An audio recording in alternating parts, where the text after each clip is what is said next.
Alright, let's continue with our rogue trader. And let's do a quick recap where we were, right? So... Demons pop up, but hey. So where were we? Well, we descended on Ricardis Minoris, which is the capital of this star system, and we had information about some problems going on, but apparently it's a full-blown rebellion, a full-blown heretic rebellion. And so we cleaned up the starport with, from heretics. We cleaned up the inner city of heretics. We cleaned up some warehouses and the sewers with heretics and demons. We got a tech priest, which we need to leave the system. And we also got a ton of items and leveled up. And so what we're doing right now is leveling up, assigning the items, and then we're continuing to the West City, as far as I'm aware, which we didn't have just yet. Let's see, is this armor better for him? We have 5% more armor and armor deflection, but no death basically. Actually, your dodge penalty is better though. Not sure if that makes it up. Let's see, dodge is 48 for him. I can't even wear it. Oh, we need heavy armor proficiency, and nobody of us has that yet. Boots. Kills enemy. Whenever the wearer kills 2 or more enemies with a single attack, the attack doesn't spend all of the wearer's MP. I mean, that's kinda nice, but it also sounds a bit weird. Still, let's give it to the sister. When the wearer hits an enemy with a single shot, the target is slowed. That we actually could get to our leader, since if we attack, we usually do it like this. Melee attack against demons, so we only have one that actually does melee attacks. I'm just wondering, who can even wear this? Nobody. Huh. Well, in that case I guess we give it to him, because he also does melee attacks. And you? Grants armor against warp damage. Let's give that to our crazed psyker. I see nothing special from the weapons here that we received, but a step carbine might be very nice to have. But the sniper is probably better, due to the dodge reduction and additional hit chance is just so good.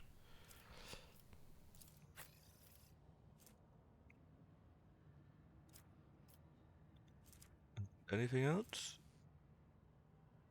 Not really, I think. Alright, level up time. We have even 2 ranks available, okay.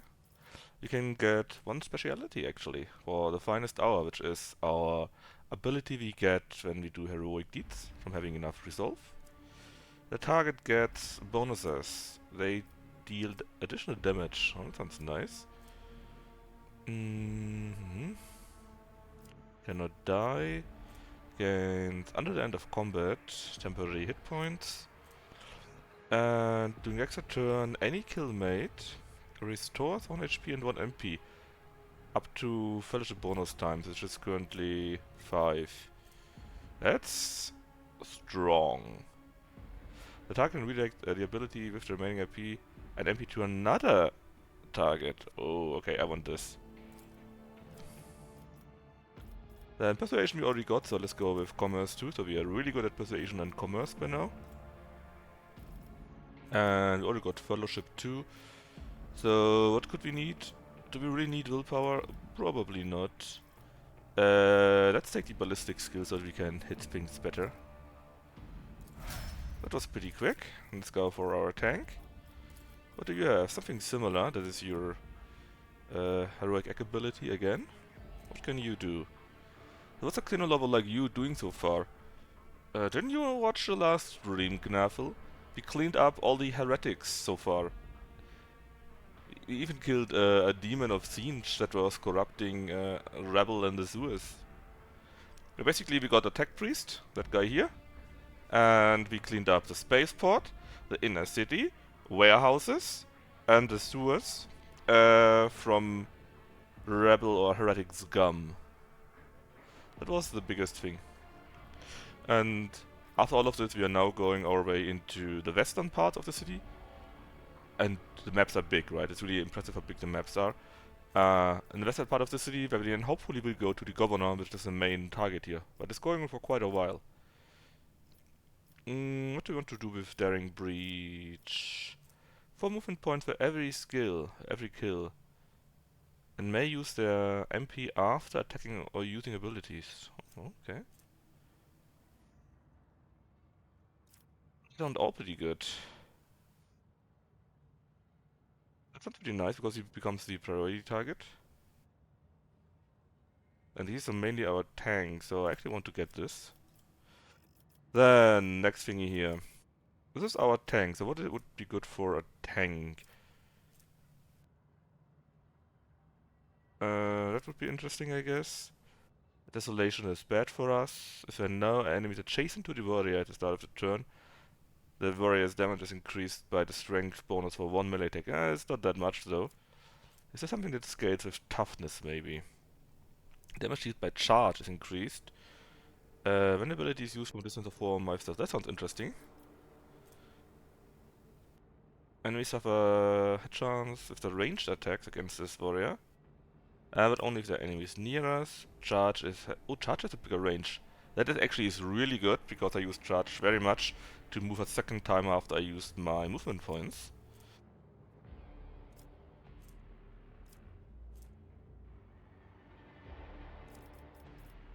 This is slightly only for the whole combat once. What does that do? Okay.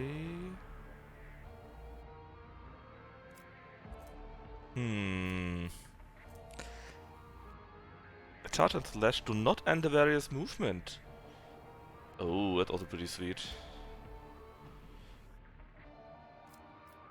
Area attacks are stronger. Man, there's so many good ones.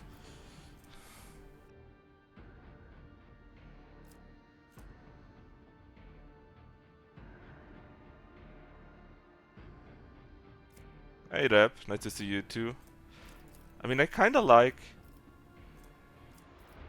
where was it? I kinda like ramming speed, so that you have more ranges, more distance to cover with it.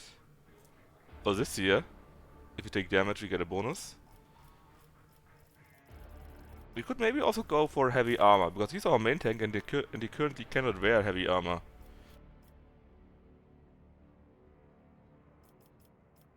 I mean, Brelix has a very interesting build, let's say it like this, right? So actually I think we should maybe go for heavy armor, because the first heavy armor dropped and we cannot even use it with our main tank.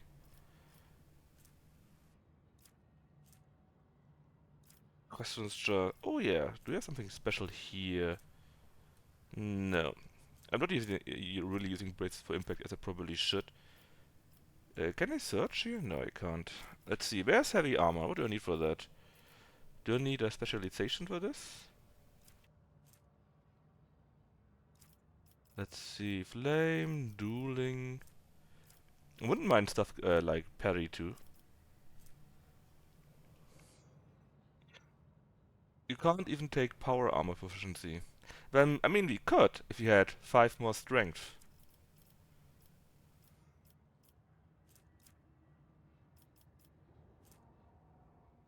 Oh, apparently we actually have multi-weapon proficiency. Didn't even know that. This one here.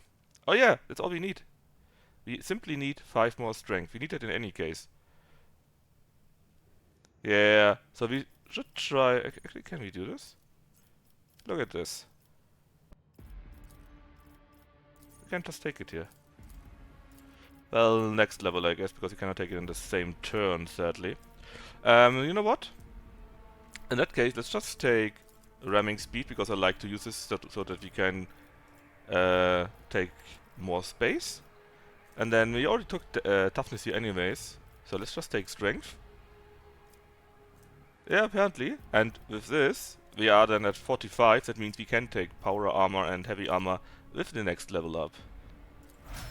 Right, our crazy psyker, she also gets something like this. Intimidates them, uses their weapon skill until the end of combat.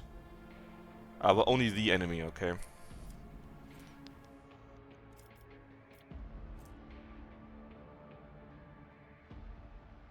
This sounds pretty sweet. Imagine you do it to a target, and you have players standing around, and whenever it attacks or moves around, we hit it. Sounds pretty good. I'm sure you can misuse it quite a bit. Then what should you get here? She already took a 1 as the last time. I mean, her stats are reduced due to her wounds that she has here. That's why it's so low. I don't think she should go for logical attack use. We got our tech priest for that.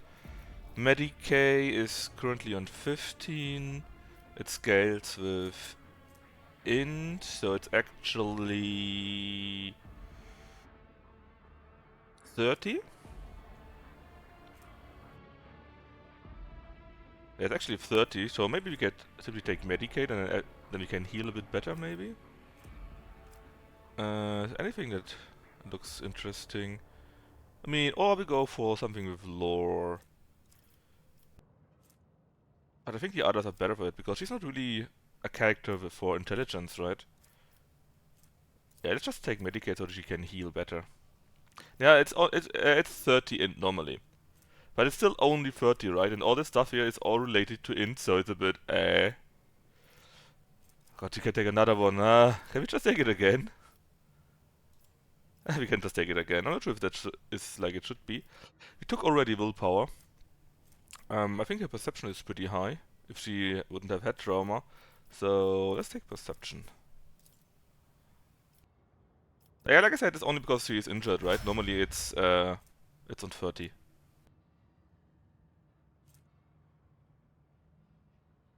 And it just is a nice idea, if she really doesn't go after the int stuff anyways, right?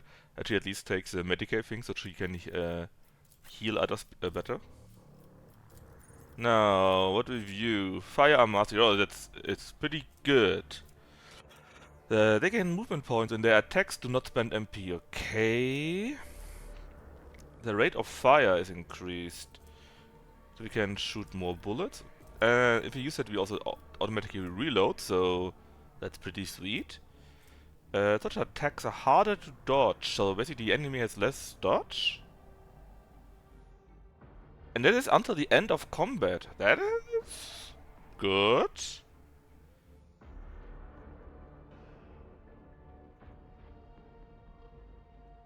Yeah, I think we take that because it's until the end of combat, which is amazing. This here would be also pretty sweet, because if we make an area attack like our bolter thingy and we have like 5 targets in there, we do 5 additional targets, 5 additional damage, but yeah, exactly for the whole... Yeah, you're right. Let's just not talk about it, it's just so good. Then what else? Whenever the soldier deals damage, their critical damage is increased by 1 until the end of combat. That's kinda nice, and don't forget, we have a bonus of 5, which counts. 10 is the default, so we're at 15, and with our agility bonus, I think, we get even more, so we do quite a few crits. For each adjacent ally, and the problem is just we are mostly running around so much, so adjacent is A. After the soldier deals damage to 3 different enemies, we gain... Oh, and that is pretty sweet. Because 3 different enemies, we often do this. But only for the next attack. Shame. We could use this, so she's better at using a medkit. What else do we have? When we are at full health, the soldier has more ballistic skill and movement. Oh, that could be useful. The camaraderie is easy to trigger and good damage. I mean, I guess you could try to go for it. Sure, let's take it, why not? It's not bad in any case. I actually want to go for agility, mainly because we already got ballistic skill. And agility, it's normally at... How much is it normally? At 55, so we're at 60 agility. Yeah, the problem is just that often enough, I am not adjacent because I run around or something like that, and then we're not next to each other. That's my main problem with it. Plus, if you stand next to each other, then, well, oh, that's fellowship. Yeah, you're not good with fellowship bonus. Let's not think about this. Maybe let's take this for her. All negative effects are removed, including those.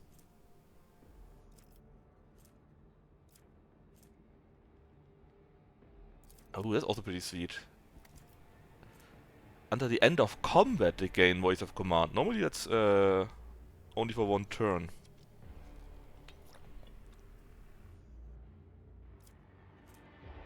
You know what, Knuffle? You're right. It's a pretty good idea. What does it say? Mm, well, not much. Simply that they are negative effects. And they will appear next to the portrait. So I guess it would count.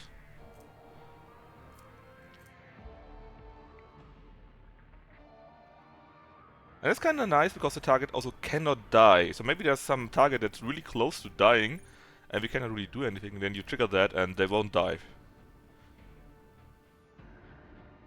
I mean, how they are described, the negative effects, right? They just say, under the influence of negative effects, okay, they receive penalties, and they appear next to the portrait. That's all they say. I mean, I assume it's not, but hey. Fine. If you don't take that, what else would we take? This here's not a good idea because we don't go for followership on her. Then let's take that. Because under the end of combat, to have voice of command, pretty strong.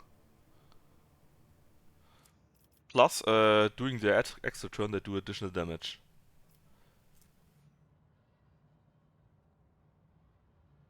Although they are not saying how much actually. Yeah, but I mean, right now I guess this here is an old effect, right? No, is it?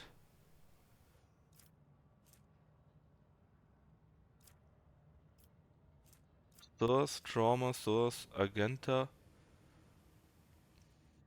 I mean, at least right now in this game so far, I didn't have many temporary negative effects at all. Maybe it will be much stronger later on, and then maybe I would like to have it. But right now I really didn't have as much, so I just want to go for this for now. Let's see. Persuasion and commerce, that is something that we are already very good in, so we don't really need this. How's your awareness? It's 45, and it's reduced already, so it would be even higher, right?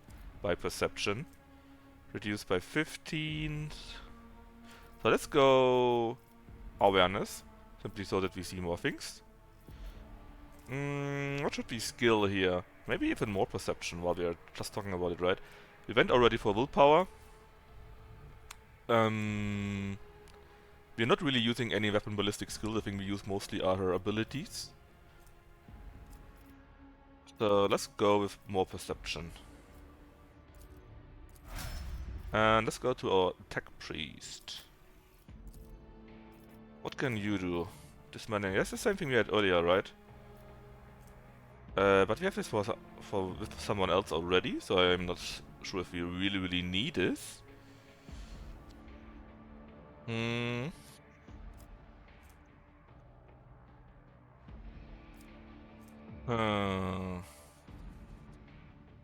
How about this? We do this and they can barely hit us. Also, it's until the end of the combat. Crippling enemies? Yeah, exactly. What's the tech priest build so far? We received him pretty late, so he already had quite a few builds. And what we're mainly doing is trying to get close. And we could actually use a few more movement points. Trying to get close and hit him with our big bad power axe. And as you can see, he's pretty good at tech use and logic, and I would like to go for logic since it's a bit lower. Sure, let's do it again, I guess. Boost that. We could boost intelligence and perception. We have no malice here, I think weapon skill is. Yeah, we got a crippled arm, else weapon skill would be at 60. And ballistic skill at 40. Intelligence pretty high, perception pretty low. Should we go with intelligence? I mean, the nice thing is that all the related things go up. Weapon skill. I would rather go with... Ah yeah, with weapon skill, you're right. Let's bring it up. And complete. That was pretty quick. The other times where we checked through them, it took us quite a bit longer. Oh yeah, do we have negative reputation with the other guys actually? We got some profit factor. Oh well. Yes, and we are indeed melee tech priest. Can we see this? So basically we got this backfed power axe already, the Omniscient axe. This here he already had earlier, and while there are a few things where we could switch it out, like we could for example take the stub carbine, which is very tempting to be honest. I think it's nice to have the thing with the dodge reduction.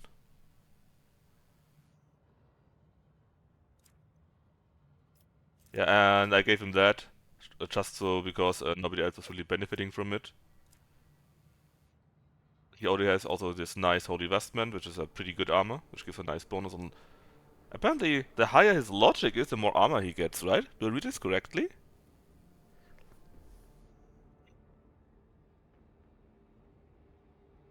I think I do. Logic divided by 10 is the percentage of bonus armor. So actually we should go on full logic on this guy. I mean, our tech is already pretty good, and it will only go higher if we invest a little bit on int. And we should now invest in full logic with this guy. Good. Good. Alright, then let's get out to the warehouse. Where we destroyed this lens of siege. It was a pretty nice fight. There was also a puzzle where I took an embarrassing long time to find the last item. And this way, and this way are simply will simply lead us to the upper way, where we will then need to go to the western streets or something like that.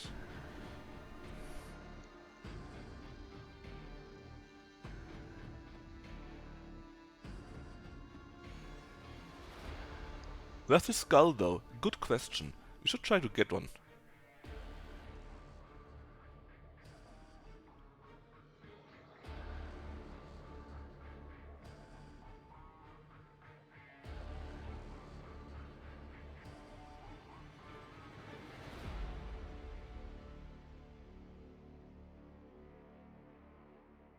Dum dum dum dum. I only wish that this loading for bigger maps like the upper way here would go quicker. That's my main critique so far for this game actually. Everything else from how the combat feels and what abilities I have available and the voice acting that is there, the story so far is pretty good. Hold on, is it a new stretch where I wasn't? Where I never was? Surely not. Patience! My nerves are frayed! It might just be. No, I thought... or maybe we already are in the western part. No, we're still in the upper way. Is there a general part of the map? A bigger part of the map? No? Oh my god, I thought... Oh god, the map is so big! In that case, let's go into this direction, because... Here. Ah, okay, so we are actually right. This here is the eastern side. That's where we came from, or we would have gone to. And now we are on the western side. And I just hope that the palace of the governor is in this general direction. And that we don't have another big part of the map still to do, because I also want to continue with the game a little bit. Continue as in go somewhere else, do something else, do the space battles and whatnot. Doesn't look so good here. Over there! Why are there traps here? Ah, there are I goods. better myself through my service. I guess these are the... Why are there so many Never traps? Is it really just for these goods? Or is there more to it? Duty prevails. Curious. The Emperor favors me today. Clearly obvious to the presence the soldier mutters incoherently and... Okay, so the soldier is out of his mind. And at least the map looks much smaller than the other part. And no enemies so How far. intriguing. Goods. Yes, that's how you can call the soldier. What is this? Ancient Terra Monocle? The various lore tests depend on fellowship instead of intelligence. Well, well, well, well. What a coincidence. Of course we lose the helmet, which gives us fellowship bonus to armor, which is also pretty sweet. But we have a monocle then. Armor drops by 10% though, so let's not get hit by anything. Oh, we have a double monocle now, do we? Where did we get this from? Is this from our character design? Well, surely a double monocle is what you need to have, so it's all good. But who else could use the helmet then? Everyone already has something. That's a cyber eye. One Oh, you're step at a right. time, amidst the madness.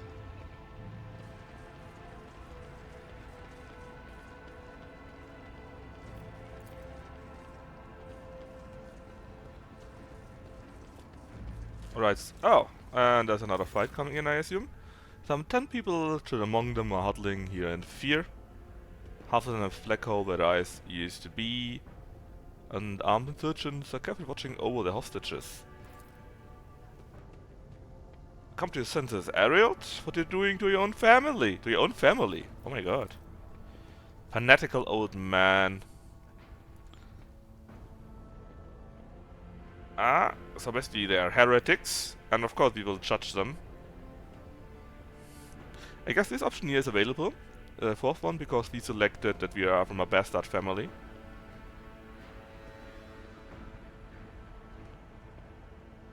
But I don't think we would be talking about this, from how arrogant and self-centered we are.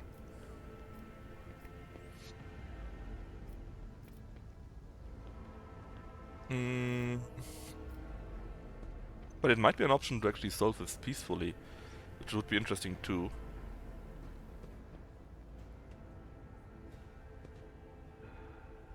You know what? Let's go with number 4. Look what fear has done to you. I see my past self in you. Broken, humiliated, cloaked in disgrace. Is that how you wish to be remembered by the Emperor's servants? But all I wanted was to save. The man drops his weapon and covers his face. So it actually worked. There's no washing the blood from your hands, but you could at least let us go, Ariel. The ones you haven't mutilated just yet. What happens to us now? Well, we are iconoclast, and we want to go down this path. So, there's no heretic option apparently, for some reason. Dogmatic would be to kill them all, but I will reserve this for another playthrough. And since we are iconoclast, we take the answer. Your family may go, and so may you, but make sure that I never see you ever again. We gain a +3 to iconoclast.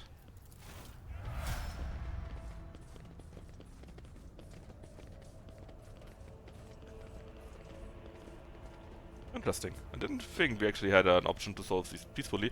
Oh god, we got another level up. And actually, how high is our iconoclast thingy?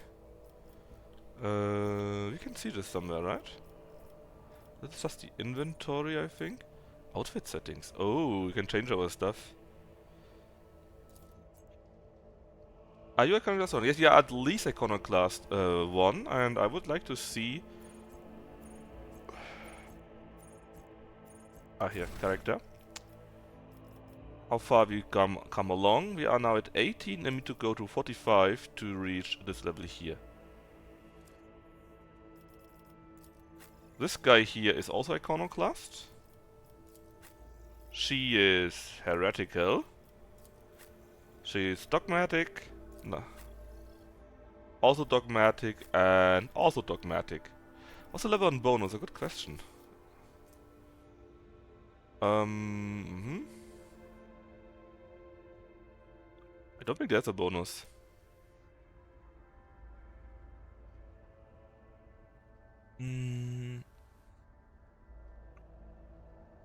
Yeah, I don't think that... Wait. If you right click on it? Here.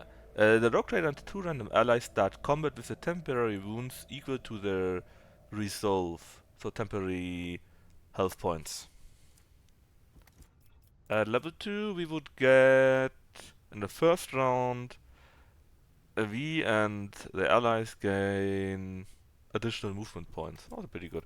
And iconoclast basically means a belief in the human life and freedom. Faith in the powers of goodwill. Basically, we actually believing in something.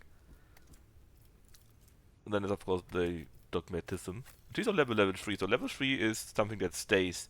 From what I read, as long as you're only at 2, you'll not get locked in. You could still get points in something else. But as soon as you're level 3, you're locked in. So in theory, she that is level 2, if we don't go the heretical path, we could still go into something else. Anyways, more level ups, because that's how the game goes. What do you want to do with our guy? Well, we are big on fellowship thingies, right?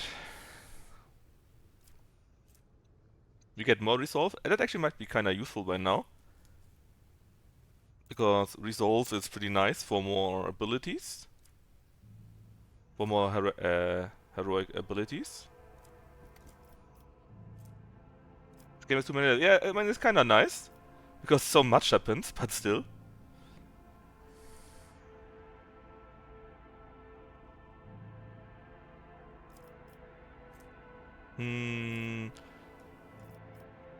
So actually, I don't think I need a range for it. I would rather be interested in having more resolve. Yeah, I think we did, more or less.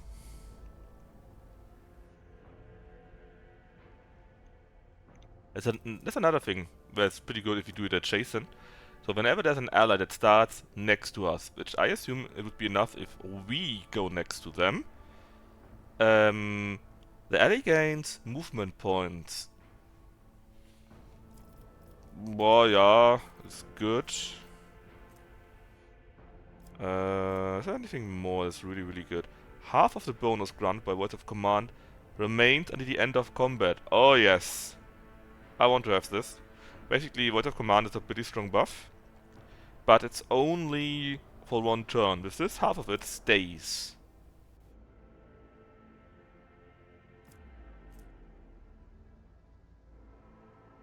Wait. Whenever the officer makes an attack, whenever we do it, it says just makes an attack, right? We don't have to hit with it. We just have to make an attack. Then we gain +5 fellowship until the end of combat. I assume this stacks? So if we do this for like 10 turns or so, what do I know? We have then +50 fellowship? Do I read this correctly?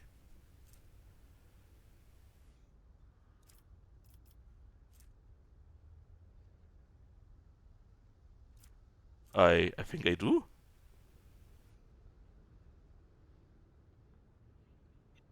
That is also pretty good. Basically, if we use our abilities, we can give them temporary hit points. And their armors also increase by 10%. There's so many good things. We use quite a few things to skill these here, to make sure they are up high. But I think it's high enough, right?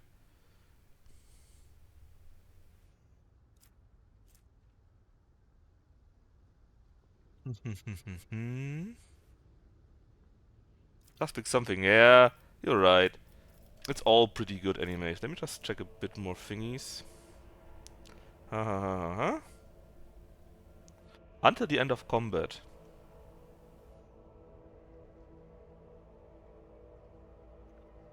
Okay. Is this a bit overpowered?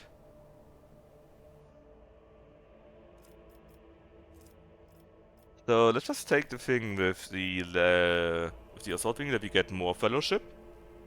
Yeah. Gnathel is just 1, but it stays until the end of combat. Number 1. Where was it? Here. It can be stacked. We have like 3 abilities. If you combine it with CC initiative, we can do it 6 times.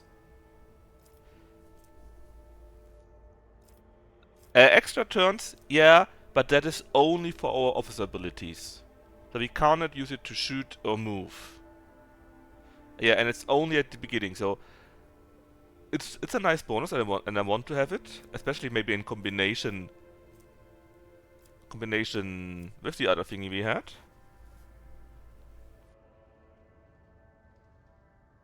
No, I'm not sure if I will get an upgrade for that. But again, imagine we do the notice biting. It's only +1, you're right. But if we do see through the initiative, we can get someone +3 at the start, and then do it again, and it goes up. I mean, not completely, right? Notice bite is good, exactly, that's good for long fights. And also, but also leaders assault, because for a long fight, we do a ton of attacks, of course, and we get 5 fellowship bonuses until, again and again and again. And fellowship bonus, I think also gets used for these thingies here, for our buffs. Right now we had a few fights where we fight like 5 to 10 turns. That's the most, I think.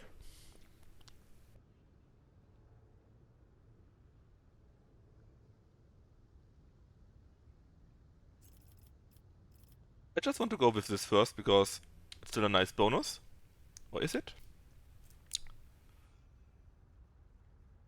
I mean, Armor of Contempt is also really good. You know what? I think I actually want to have Armor of Contempt. Because every time we buff someone, they will get temporary wounds and armor increase. For 1 turn only, but we do it very often. I'm not sure.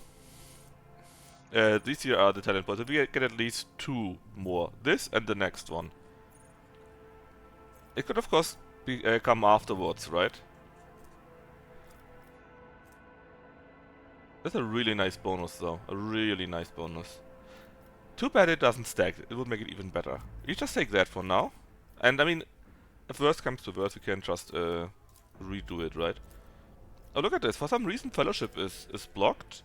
But we can still take Ballistic Skill again. I mean, do you want me to take something else? You could also take Steel Resolve. We get more Resolve from that, for example, then. And so our heroic edits go up quicker.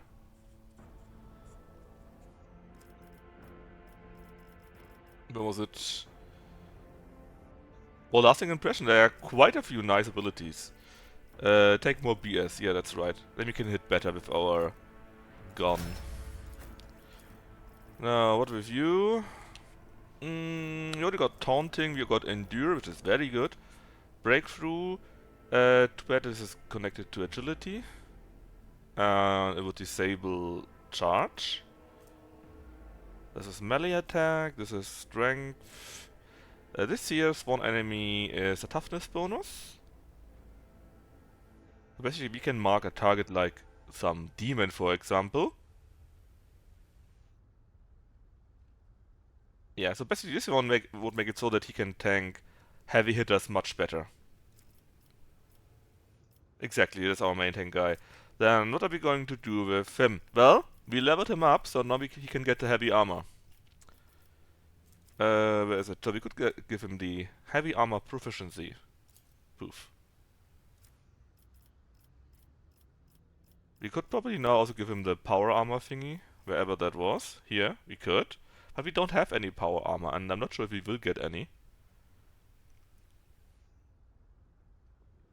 So let's just go with heavy armor proficiency, I guess. Our Psychic Girl. You are an operative. And all you do is based on willpower. So this is all stuff for the operative, right? Warp features, yep. Let's see.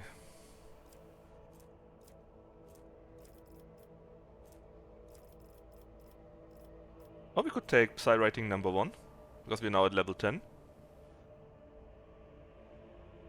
I think we should take this.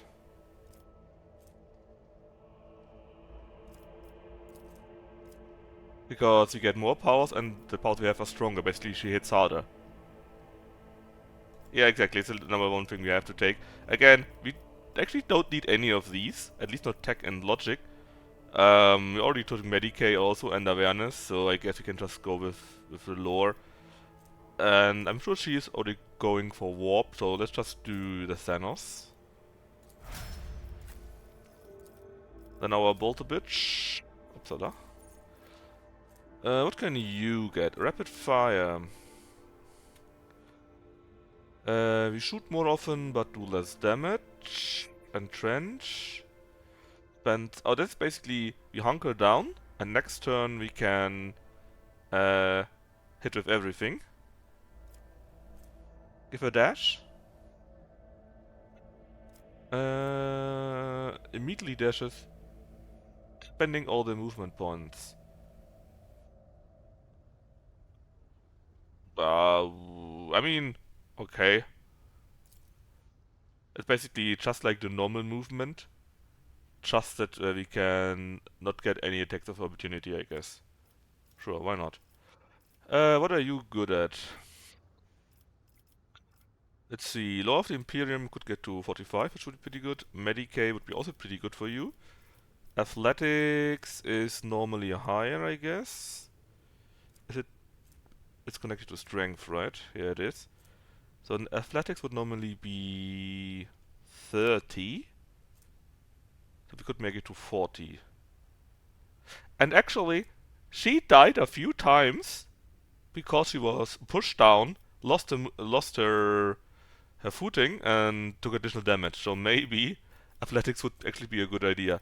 Awareness, you say? But we already have her on like 70 or 80 awareness. So I don't think she needs awareness again, right? Yeah, we have other characters for that. Let's rather take athletics so that she doesn't kill herself as often. Example her, she already has 60 and I think that it's reduced. Or is it? Yeah, she has a head trauma, so normally perception would be at 60. So, yeah. This is actually at 75 awareness. Now, what can you take?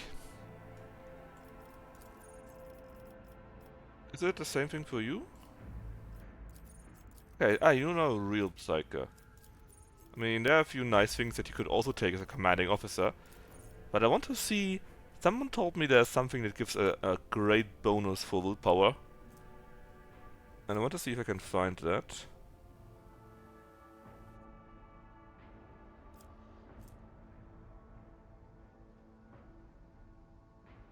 This here is amazing. Whenever a creature in combat gains an extra turn. Not just from her, but from anyone. And I can do this 2 times with my officers at least, without counting heroic abilities or enemies. That means per turn she gets at least 10 to willpower if I take this.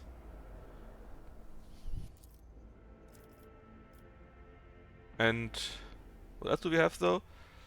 A few officer abilities. And I think this here is just the basis, because if you have this, then we got a ton of willpower. And there are a few things that are based off on willpower. So we should really have taken that much earlier, I think. But I didn't know would be that good. I didn't read it through correctly, I guess. What do we want to do with her, though? I mean, we can't take willpower. We got this guy here for fellowship already. Perception, yeah, that's probably what I lean to, because these two we also don't really need. And perception is currently at 60, I guess. So it's really high. And perception also does a few nice things, like better awareness. Well, she's also my main awareness character somehow. And yeah. I mean, what else do we want to take? Fellowship we don't really need. I mean, we could, but again, this guy here is our fellowship guy. We don't really need toughness because it's so low anyways, and we don't use weapon skills, so you know. Yeah, I could, but it's only on 30.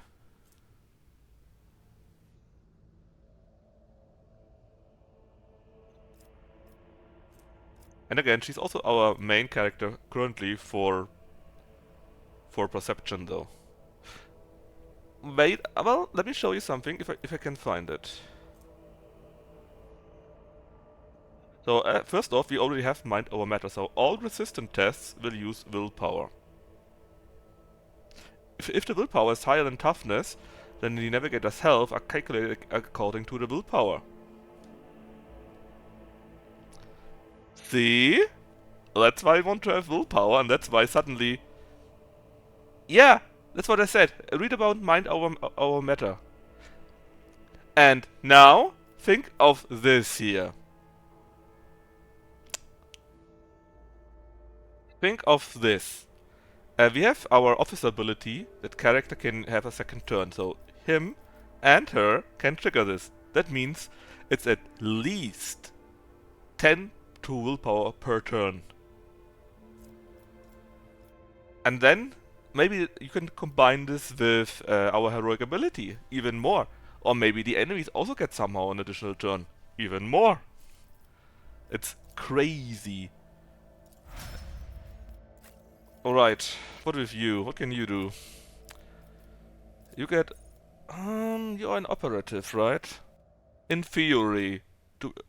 I guess you're mostly scaled from intelligence, which also gives you more logic, which means more armor. So let's see if you can do something for more logic or intelligence directly.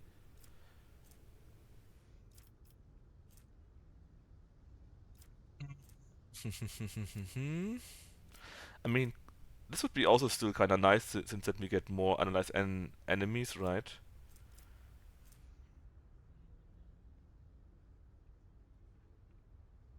What I want, yeah, that's what I mean. We could take this for example, so there we get more exploits. We could also take this one here though. What is that? Pushing them away and dealing damage. Ah, that's so right. Perception. What is that? Whoa.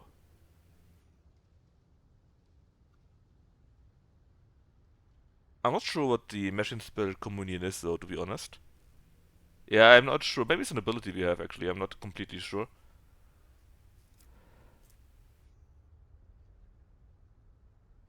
Or this, for example. This is also int-based.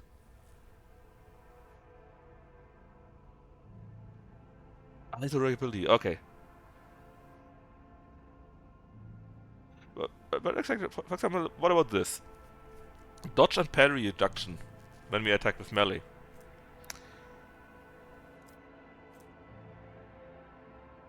Oh, look at this! We can once our Mission Spirit Communion again is ability, right? Yeah, it's pretty good. But so is actually getting more exploits, right? Oh? Pascal's attacks and effects of the exposed weakness ability gain bonuses against enemies. Yet again, this Mission Spirit Communion though. Oh, or is it? Because look at this. Pascal's melee attacks apply the Mission Spirit Communion on all attacked enemies. Is it then really this ability? Maybe you should abort that. I want to take a look at his skills.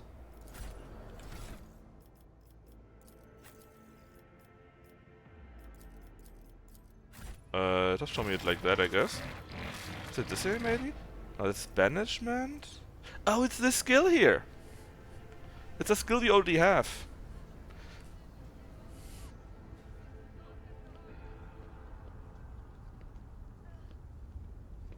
That's a cooldown of 3 though.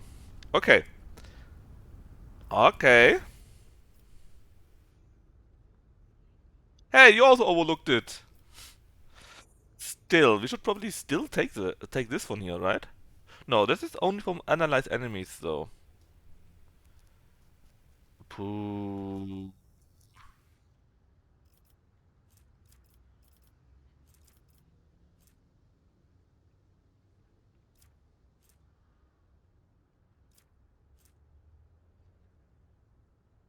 We only wear middle armor with this guy.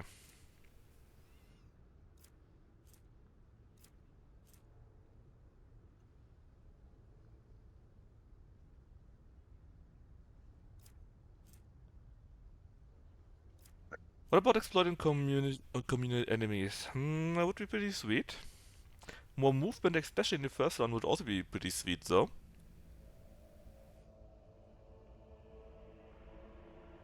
That'd be really sweet.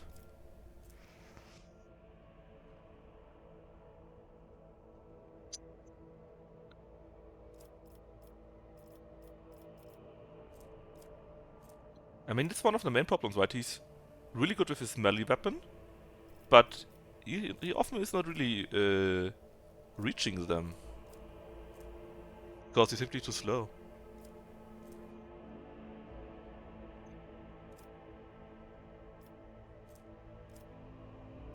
And currently, with this, you would get 5 additional movement points in the first round.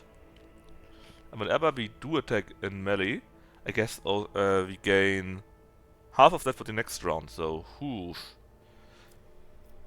Yeah, just Knavel, right? Just. I want it all?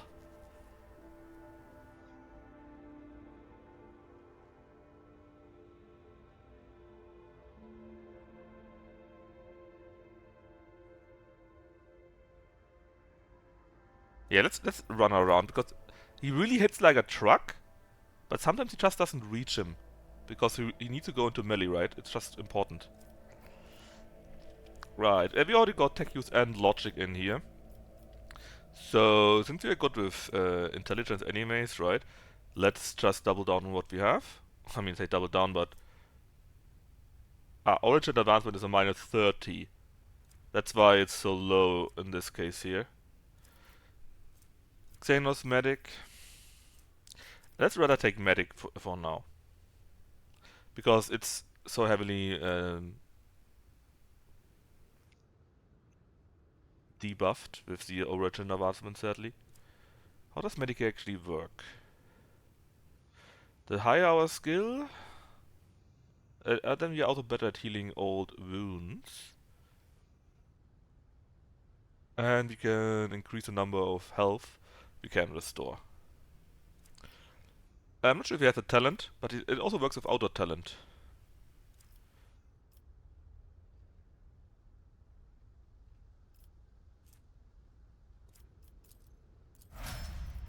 Alright, alright, so. Searching is my observance. Well, whoops. I better myself through my service. There are goods down here somewhere. They will see. Let's see. Oh yes, they all will see. I mean, it's kind of fun tinkering around with your character.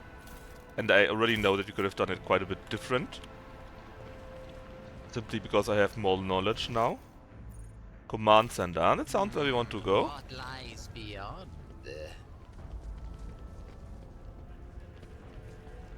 Yeah, I heard there's a respec option.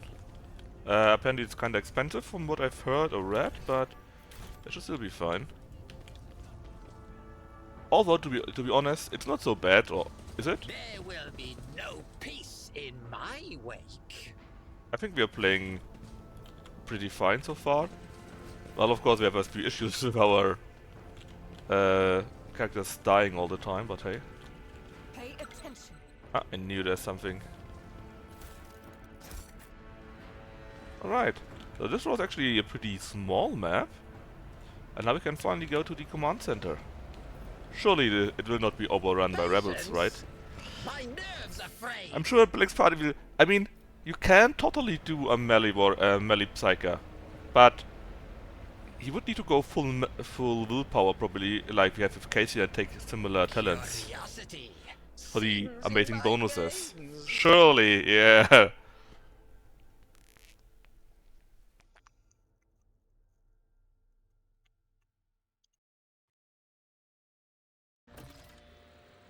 Alright, small map. Talk to the governor. Oh, these are indeed large caliber weapons. Look how big they are. Governor's bodyguards. Oh, one step at a time. Welcome to Ricard Minoris Command Center. Adeptus Escamus. Okay, sweet. We can do something here apparently. Huh. And there's the governor. What is this?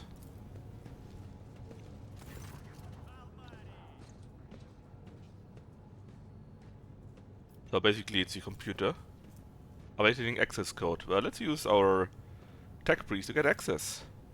We get 5 experience for that. And let's see what they have. Upon Logis, Apple's orders, the archive of every August station on Recon Noise and the 2 primary satellites have been queried. Aha. Said satellites are named Margos Maruf and Saphir the Keen. After 2 great gems of faith, that's nice. Their purpose is to uncover the external logic influence beyond the ongoing insurgency. Alright? I mean, if we have access, then surely we have access for a reason, right? Multiple instances of interference and malfunction detected, testing that the ships moving across the system deliberately blinded our sacred ogre's eyes. The first ship arrived in early winter, and the most recent one a month ago. I see. The insurrection has been long in the making. Yeah, I figured that out on my own. 2 cycles ago, Aurora arrived. Some unholy prophet. Recent observations. The satellite has seen what? Well, it has seen my ship. And there's also a ship drifting nearby that has sped away when we came in. Maybe this is where the traitor is. Oh yeah, it is! Brother Twilight is the traitor. The void thingy here, the old Master of the Whispers. And yeah, apparently he was on the ship and went away. That's good to know. To be investigated. They are being jammed by a possibly hidden insurgent base. Alright, good to know, I guess. Nice information. Let's talk to the tech priest first. You're the trade representative of the explorator fleet, okay. And then he sees Pascal and... no idea, but he bows in deference, so I guess he's a high-ranking guy.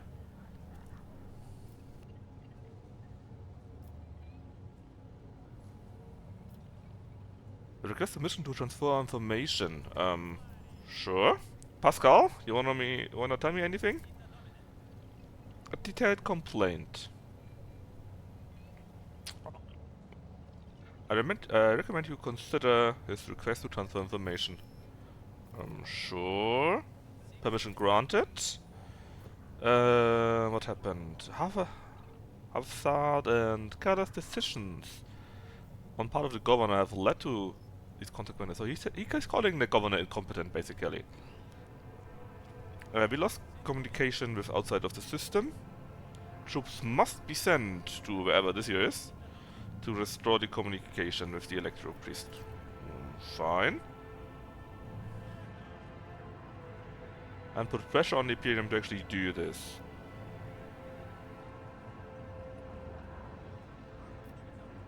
Demand that troops be sent there. Well, sure. Yeah. Oh, you really don't like this governor guy. Sure, let's just talk to him. You're an explorator, right? What are you doing here? Over 70 years ago, the governor... Okay, so basically, you're their communication guy for this. What is the fleet doing here? There's not really anything here, just a very small presences here, and that's it. Yeah, show me about... oh, finally we can trade. And that's somehow related to our profit factor. Apparently. It's not spent. Okay, basically profit factor is how well known we are, and the more we have, the more we can do. Right, anyways. Can we sell... what is our reputation with that, or what? How does it work?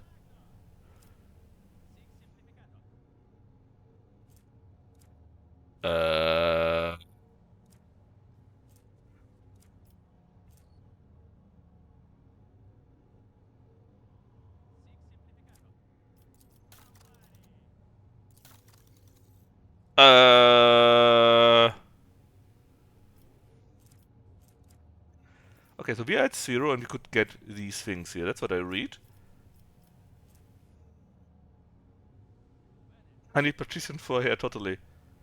Decent merchant, but we just started and I'm a bit confused.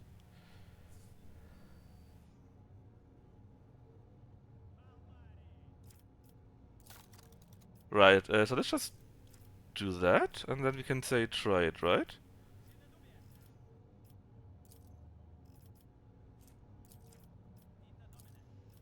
Then we get reputation from this, I assume.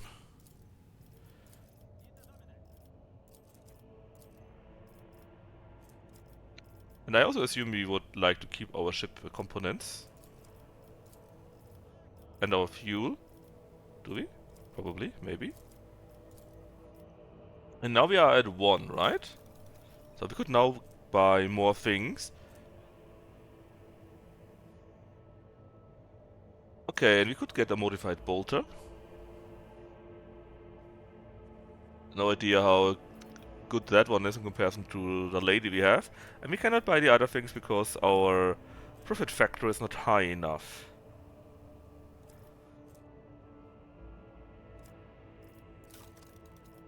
Let's just trade a bit more, because why not?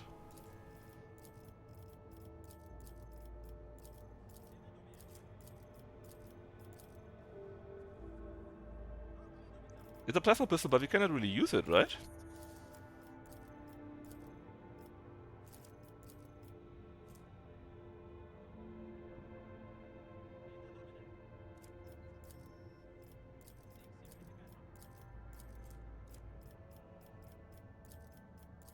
I mean, all of the things here, the weapons and the armor, we use what we want to use. So, hide the untradeable thingies here, and then armor, profit, I'm not sure if I need the fuel for anything. I'm pretty sure I want to keep my ship components though. But I still got all of them here still, right?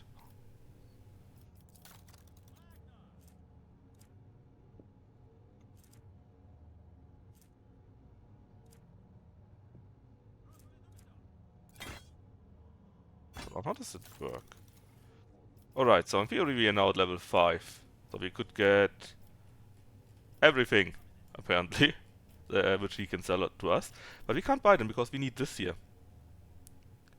We need more profit factor, which I guess we can only get later on. And they sell also psychic body glove, psi rating, a bolt pistol, ooh, medkit, plasma pistol, gas cloud grenades, needle ring. What's this first aid manual? Using any medkit costs less than 1 AP. Oh, so actually, if we take that with the talent for medkit, whoever is using that would have no cost for using medkits. What pattern? The Mesoa pattern, I think. Let's just buy that. Yeah, and we got it. We'll also get the bolter, because why not? Oof. So...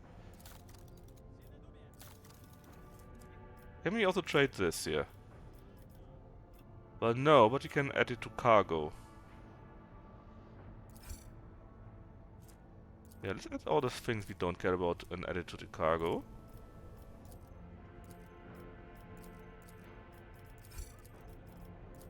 Oh. We equip, select multiple things. No?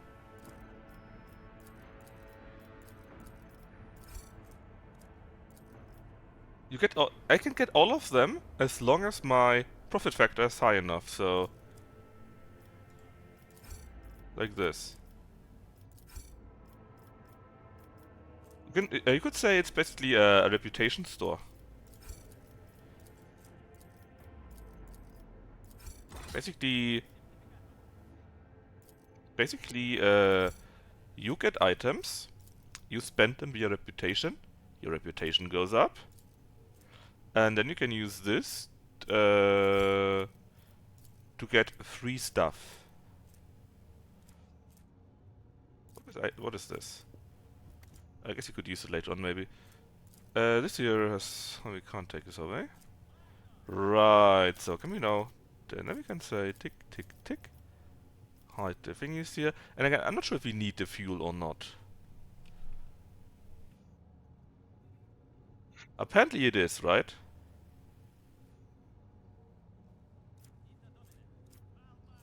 But surely I can use the ship components, though.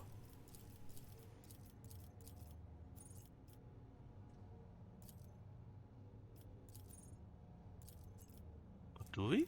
Can I see my cargo somewhere? My own cargo? Here, right?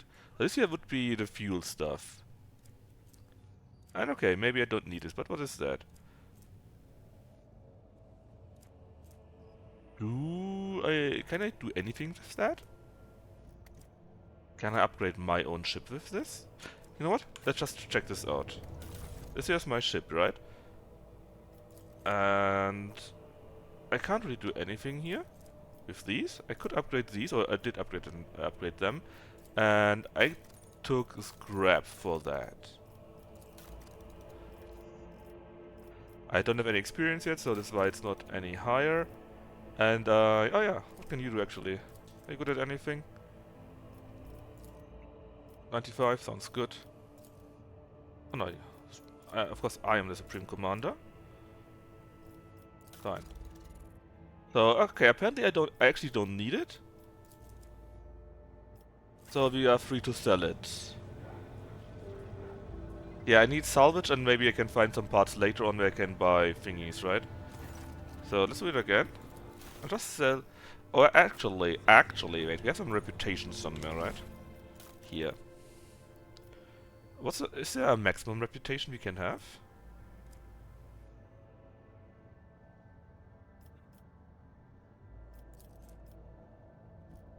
Well, it goes up, so I assume we didn't reach the maximum yet.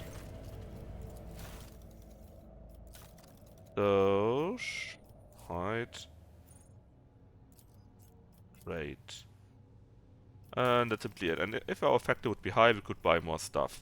Makes perfect sense to me. Not, but it's fine. And let's see... I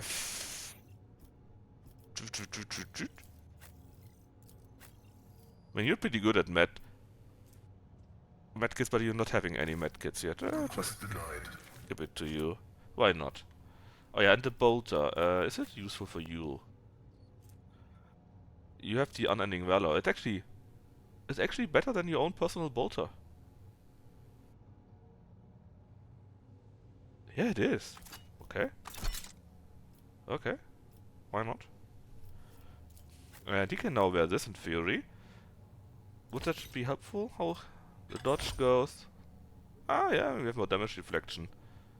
Sure, sounds good to me. Sure. Alright. Anything special here? Probably not. Let's talk to the governor. Finally. Alright, cool. Yeah, exactly. That's my feeling too. I'm a bit overwhelmed. Yeah, I bought the helmet since I could get it, but it's actually not nothing I really need. I just took it because I could.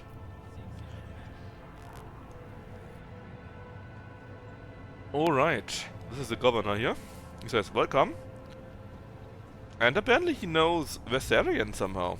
Our seneschal. And he also sees a lady navigator.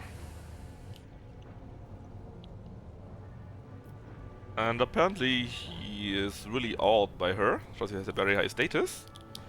How Society is grateful for the support you have provided these years. I'm not seeing the convoy sent to meet you. What happened?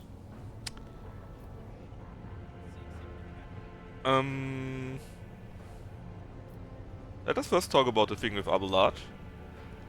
Do you even know what a navigator is? You mean a mutant freak that is needed to pilot our ship through the warp? No, of course not. There's no rift. Over a century old by now. Okay. The animal was ambushed and massacred. The only surviving soldier turned out to be a traitor and was personally executed by me. That's an outrage! I will have the personal vetting procedure changed immediately. The slightest suspicion will be grounds for arrest. Yeah. I think he's covering his own arse with this. Your Lordship, before we proceed, there's a question I feel compelled to ask. Because only recently, that Lady Theodora was the head of House Valencius. How is it that you are now the rogue trader? How much do you want to say?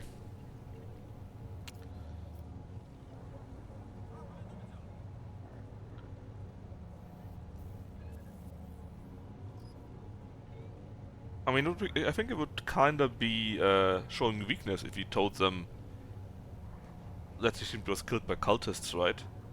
So I think we should go with answer number 3. Our ship was attacked. I don't think he's a heretic. I really don't think so. But I think he's just incompetent. Anyways, our ship was attacked, Theodora was killed, and I claimed my inheritance. That's all you need to know. Peasant. Rogue trader Von Valencius. Slain. Unthinkable. Please accept my deepest and most sincere condolences. Do not hesitate to let me know how I might be of help. Well, we got here this commerce thingy. I need a fresh crew to replace those killed in the attack on the ship. And I need material compensation.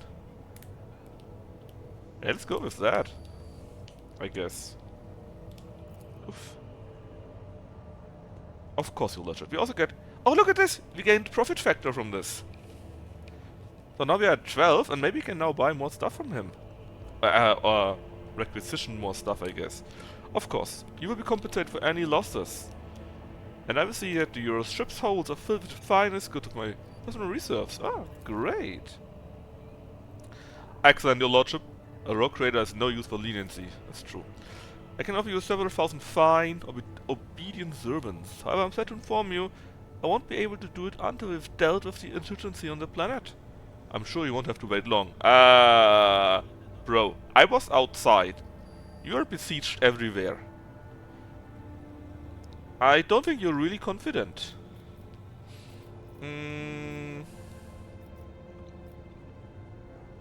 Let's talk about Voigtwir, the Twilight thingy, you guys here. My kinsman Conrad Voigtwir von Valencius has betrayed our dynasty and the Imperium. If he's hiding the system, I want him handed over to me. Voigtwir is a traitor? Why? Any family, however noble, has an unwitting sign too, and naturally will surrender him. Unfortunately, I have no information regarding his location. However, we have a congregator here at the command center, which we already checked. The access prayer is unknown to me. Well, I cracked it already. And yeah, he is on the ship, and we knew about that. Heinrich von Kalox, an interrogator of the Most Holy Inquisition, is operating the system. Do you know where he is? I do. He has left for the hallowed electrodynamic Cenobium. So that is basically where this guy here also would have liked to see an army, so that they can contact the other tech priests.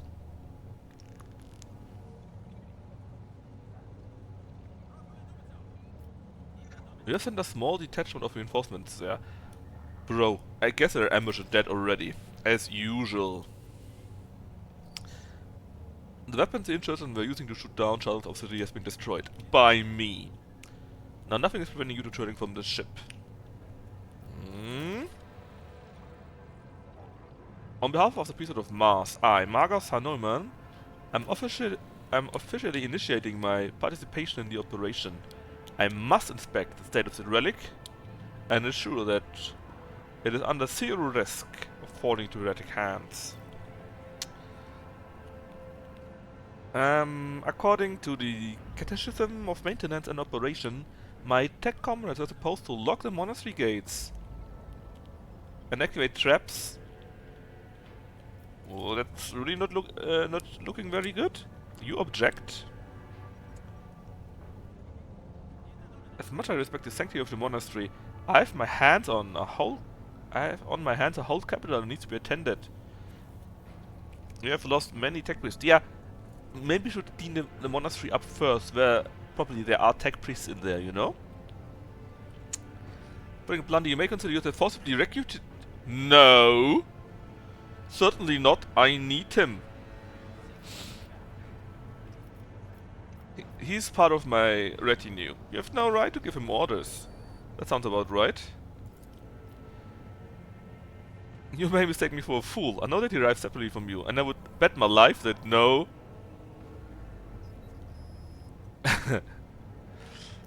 So this is the negation technique you have resorted to. Do you think it's the first time I've been threatened with a weapon?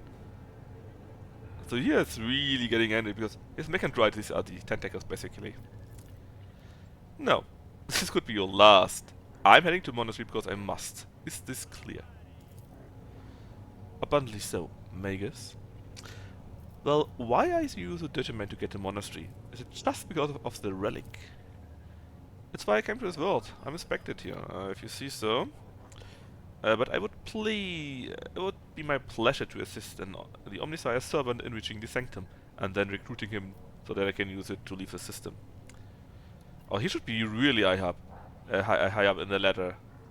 And if you remember it earlier on, right? The tech priest we had on our ship was an Ancientia Prime, so really high up, and we need someone of that caliber, which he probably is. Thank you for your cooperation. The drill stops.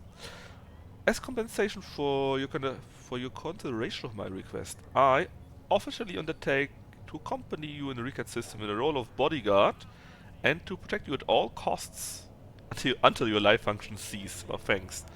But only within the limits of the recad system. Well, we will see about that. You're Hanuman? That you're alive. I wonder why. That sounds a bit weird.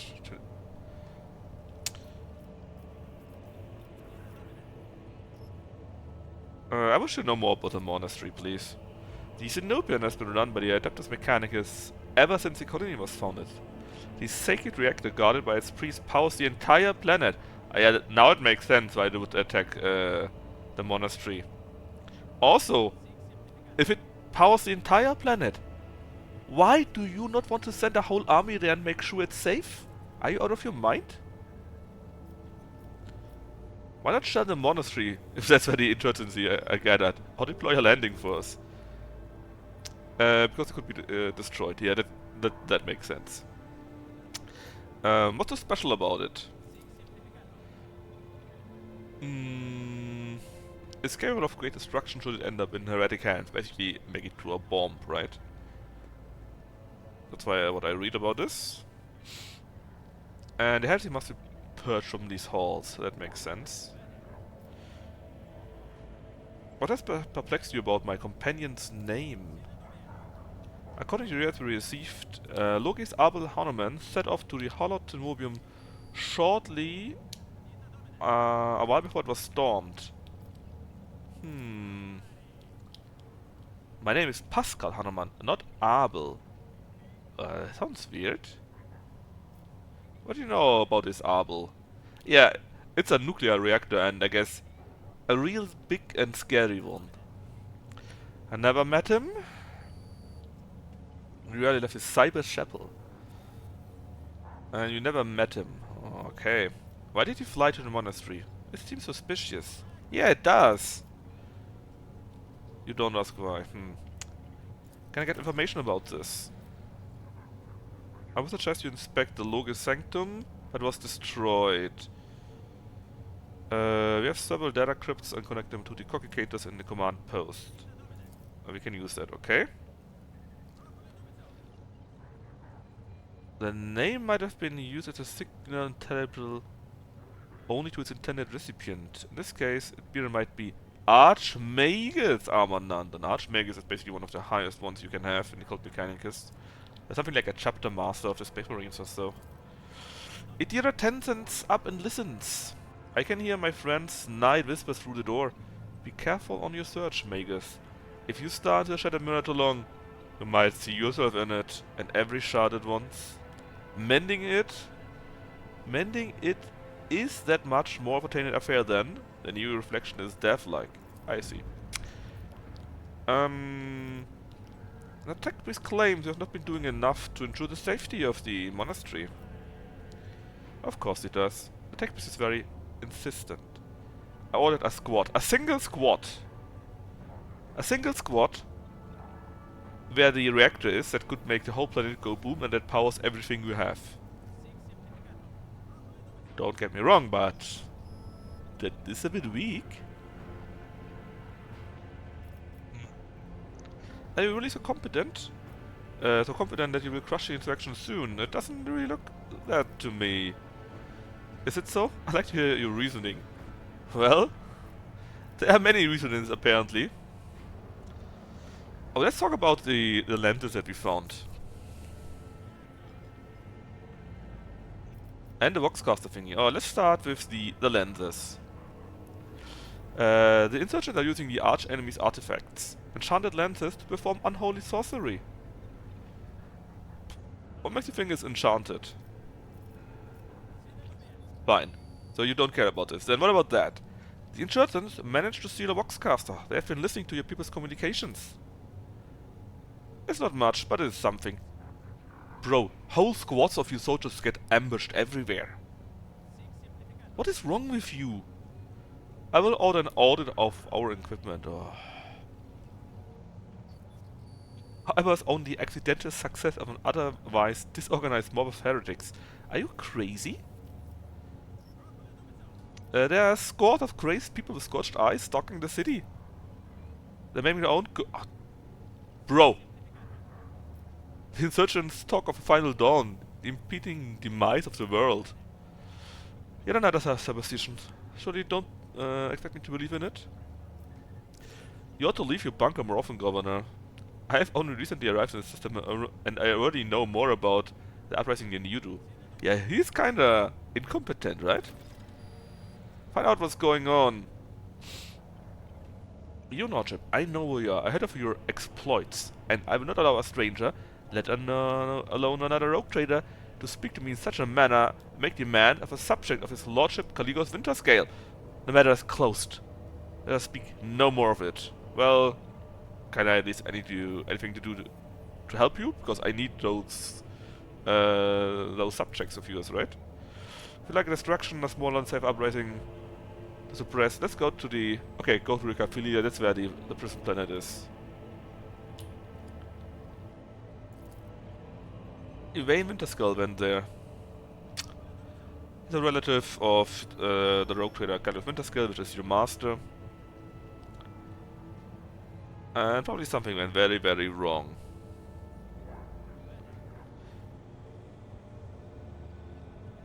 How is this governor so incompetent?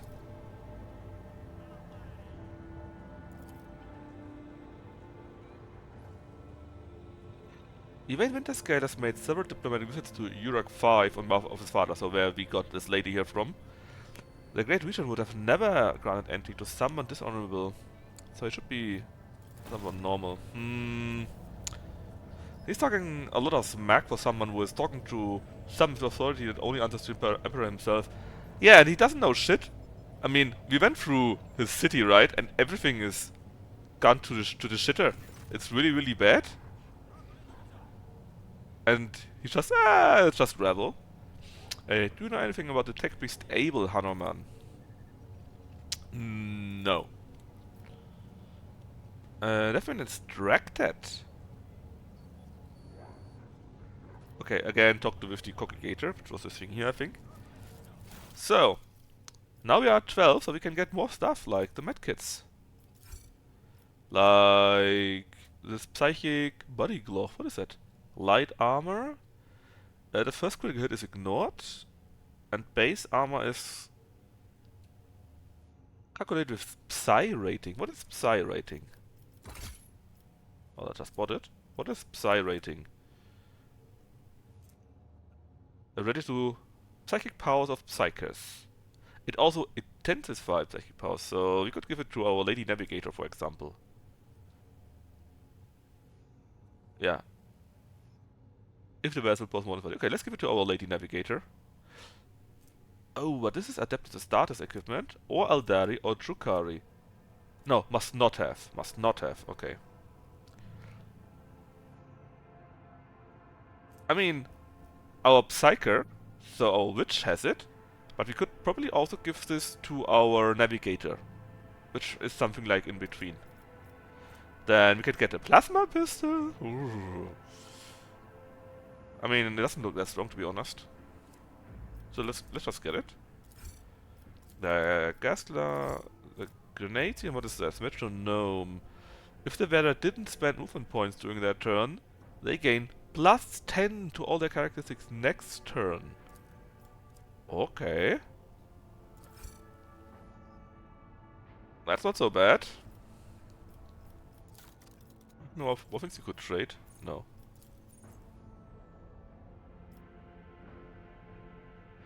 I mean, not yet. My question, so we could, so she, right?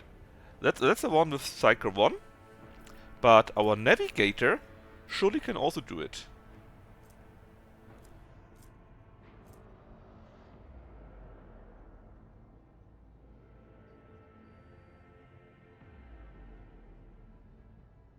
Surely. Let me read through that again, just to be sure. Base armor property is plus the Psy rating. Ah no, you're right, it only works with her Psy rating. Because she, for some reason, didn't get Psy rating, I guess because she's a Navigator, not a real Psyker. Alright, then let's just give it to her.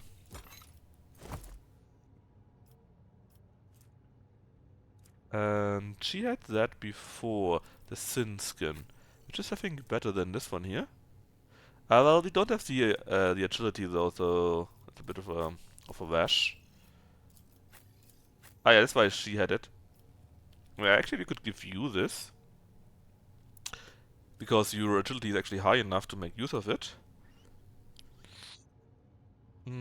Let's see. You will. The armor rating is the same thing, the dodge is much higher. It's actually, yeah, it's just better. It's just plain better. Add it to cargo. Add to cargo. And this is the helm we got. So basically, when the wearer kills any target with an exploit, using a single, using a single shot or a dead eye shot, the nearest enemy also gains an exploit. Basically, that is some sniper helmet, you could say. Which we don't really have, let's be honest.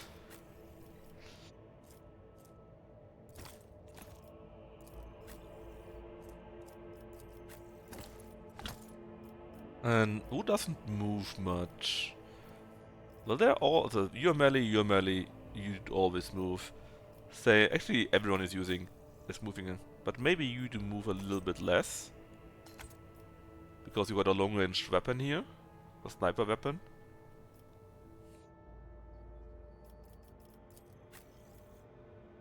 Oh yeah, we got a ton of those actually. Let's actually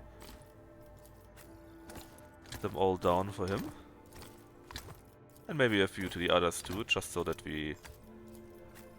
everyone has a few of those in case we need it. I can't use it at all.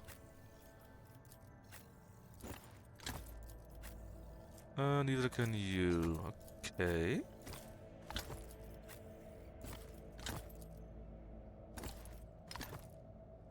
You got like 5 strength. Yeah, it's because we got a few injuries. Normally we would have 25 strength or something like that. So yeah, we are not really good at the strength thingy. We are really not. Anyways, this is the congregator, right? Let's just check it again. Ah, yeah, we got now new options. Result of Locus Abel's data trends. I cannot see the secret design, but I can sense it. Shackle and stasis. The minds of the initiated are slumbering in the neutral harness of their woes. I'm registering an impulse of change. I surmise a potential influence on the stasis of the secret design. There came a time when the spiral was turned into a circle. What? The cycle can be discontinued. The revelation granted by the Omnisire to Lucas Abel and the curse of his data meditation has been recorded verbatim. Lucas Abel is seeking an audience with the Venerable Dar Impulse 6, who may assist in interpreting the revelation.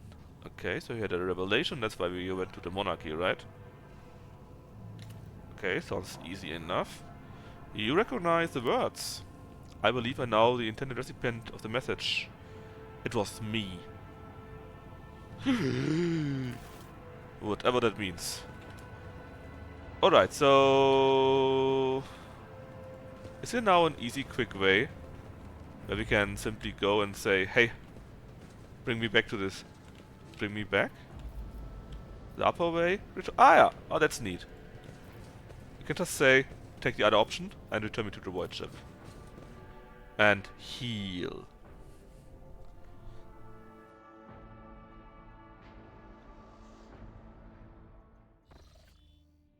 Alright, so our Vox Master has something to report. You receive several messages from different decks complaining about anomalous behaviors. Especially about the ship's congregators and servitors. The mission spirits are restless and rebellious, and no tech litany or ritual of pacification can rid them of this obstinacy. The tech priests can deal with the vessel's systems, but the servitors, they make errors in their tasks, disobey orders, change assigned rituals, or sometimes downright freeze as is in their trance. Lord Captain, occurrences such as these are caused by errors in their calculations. I beseech you not to take after those who whisper about the ship being cursed or possessed. No. But we have a tech priest, surely he can help us now, right? Why does Idira simply join this channel? What's going on here? Don't start, old man. All these happenings have long since turned into local legends.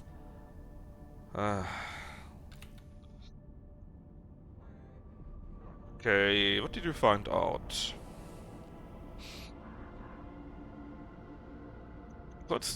It doesn't make it very easy. And my logistic man, Yanis Danrock, wants to figure out how we could deal with it for longer. He wants to have an audience on the bridge. Alright, this is where the prison planet is, I think. Starboard bunker. Ah, and then this planet, this here is also where the electrodynamic Cenobium is. The bunker is where the governor was, and the starboard is where we started out.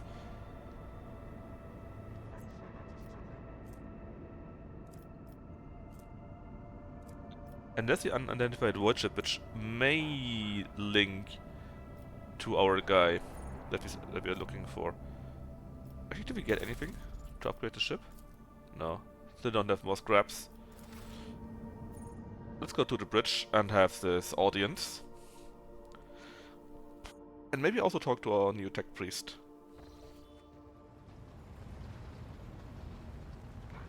Let's see, Abelard, do you have anything new? Lord Captain. Lord Captain. He wants to talk to us. But show me the map. That's a tech priest. Let's go to him first. Here. The Omniscient knows all, comprehends all. Oh, good question. Do you know anything about the malfunctioning servitors? Information about the incidents has been detected in the catalog. The incidents have been acknowledged as insignificant. A technical inquiry has established that the most statistically likely cause of the errors was a transgression of sacrilegious negligence during the lobotomizing rite. This disgraceful act of malfeasance has allowed shadows of the servitor's thoughts and recollections to survive in the depths of his mind. So basically, while Dedicated to service alone. lobotomizing the people into cyborgs that don't think on their own, they made a mistake and they still have some thinking left. Yikes. As a ship's engine seer, I accept the results of the technical inquiry. As a learned servant of the Omniscire, I question its findings. Oh? The patterns of the malfunctions form a more complex picture than can be discerned by those of lower ranks. For this reason, instructions have been issued across the ship to report any new incidents to me personally. So he doubts the solutions that they found. Interesting. Tell me more about Picard Minoris. The request is approved. I am ready to provide the necessary information. What brought you to Ricard Minoris? I came heeding the call of my mentor, the blessed Archmagus Amonat. We were supposed to meet on Ricard Minoris and discuss my mission. The people wanted to kill you at the port were renegades. It was just a cover. I came heeding the call of my mentor, Oh, the blessed wrong key, sorry. Thank you. Information acknowledged. I will analyze it and take additional security measures. What do you think of this able Hanuman? I propose that it was the blessed Amonat who assumed this name. This name is assigned to me. His presence in the hands of heretics is categorically unacceptable. The canon of technological security commands that every effort be made to rescue a high-ranking bearer of knowledge. Acknowledged. Tell me more about your past. The request is approved. I have no outright restrictions on disclosing this information. Yes, Knathel he is. Basically mentored by someone of the highest ranks and knowledge that they have. Where are you from? Information about my origins is worthless. I belong to the priesthood of explorators and came to the Coronis Expanse over 200 years ago. Any events preceding that moment are insignificant. Well, how did you end up in this expanse? I was honored to become a member of the Explorator Cognizance Fleet. When the Adeptus Mechanicus summoned the faithful for an exploratory venture into the depths of the Coronis Expanse, I joined the fleet in fulfillment of my sacred vows of comprehension. Why are you not with the fleet then? Archmagus Amonat, my blessed mentor, commanded me to crew the orbital station Alter Templum Calixtus EXT-17. This venerable temple station was founded in the early years of our expansion into the Coronis Expanse. It is currently a rear observation post of the Cognizance Fleet in orbit around the star Furibundus. I wonder why someone that is personally mentored was set into some system where nothing is. It's better not to be a Blackstone Fortress. Oh, I doubt it. I think it's really something like where he was out of the way and not in danger or so, maybe? Who are the explorators in general? The sacred fraternity of explorers.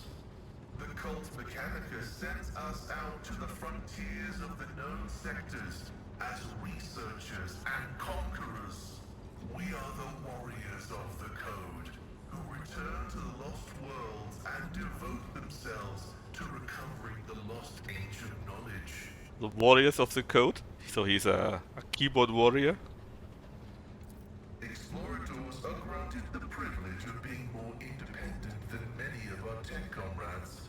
However, it has earned us a reputation as unstable and poorly controlled troublemakers whose unorthodox views are dangerously close to apostasy.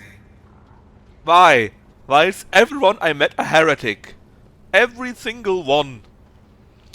Tell me about your mecha dendrites.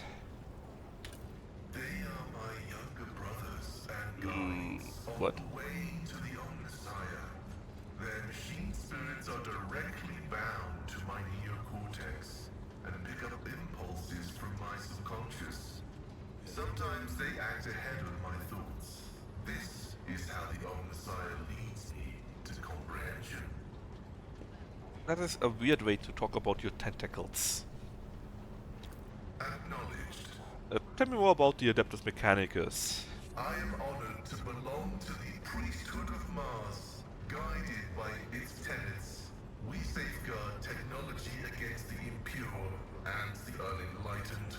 Why did you mention Mars? That is where the cult of the Omnissiah originated, and where we were granted the first revelations. Many millennia ago, we made an alliance with the Emperor of Terra, and have served the Imperium ever since, paying a tribute of machinery, weapons, and void ships. Everything that bears the blessed seal of machinery comes from our hands, and it is we who make sure the operating rituals are performed as they were meant to. We are everywhere. We are the Mars-forged steel bars that give the Imperium strength. What do you mean you guard it? It's not buried treasure, it's not a secret. It is both a treasure and a secret. Technology is how the divinity of the Omnissiah manifests itself in this world.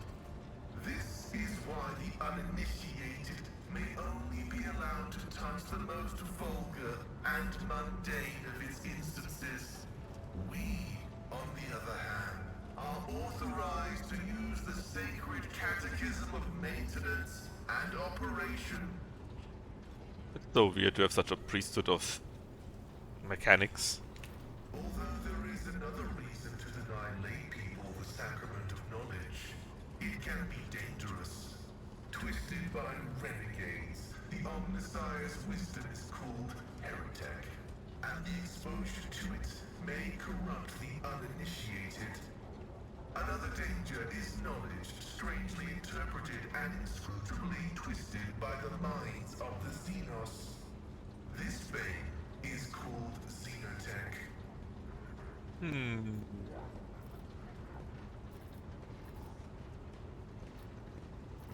What do we answer here?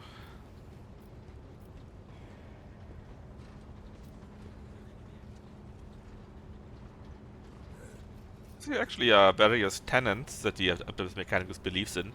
The various sects, I think.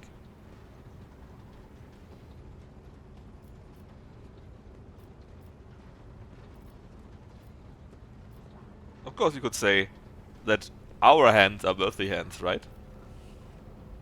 We can just go with that in that case. I'm sure that a rogue trader you will shy away from adeptic xenotech. I mean, careful.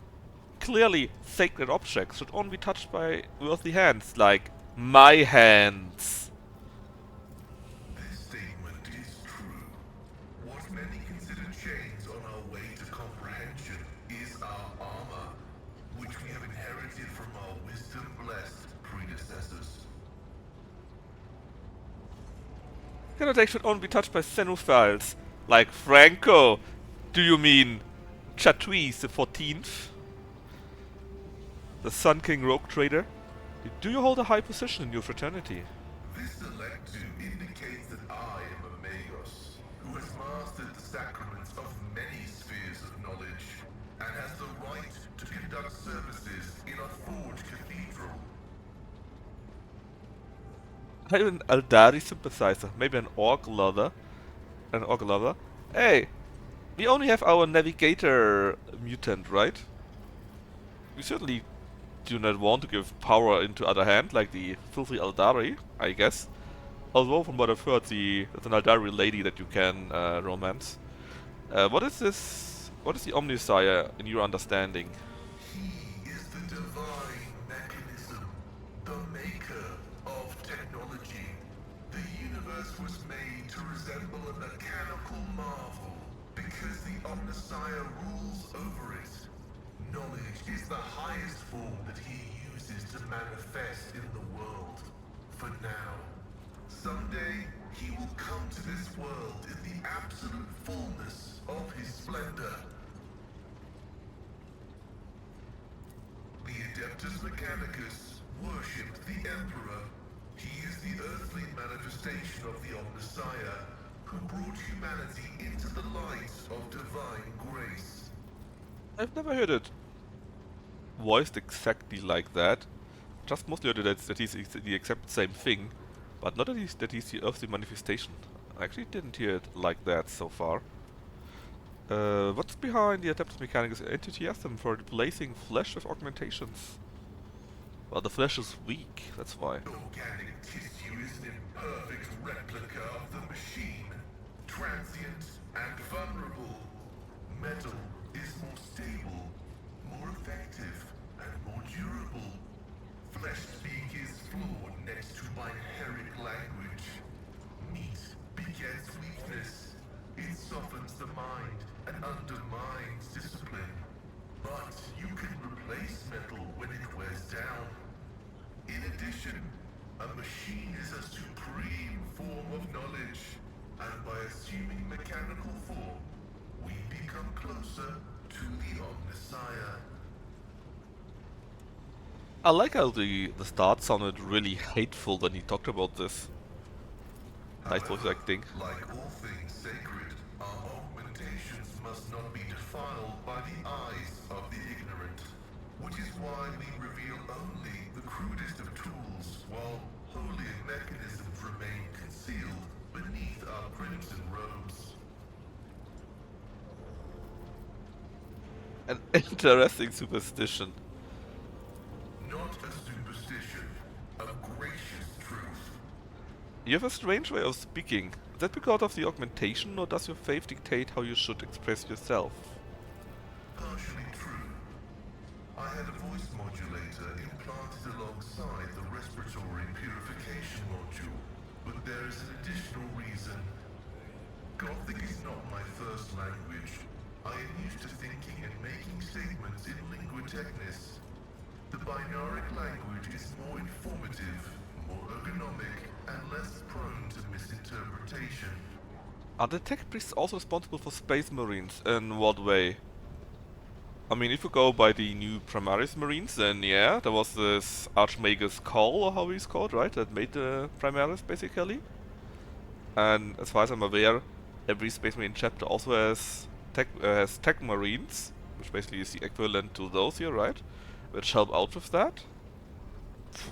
And nobody really knows how the Emperor made the space marine in the first place, and it's also getting retconned all the time.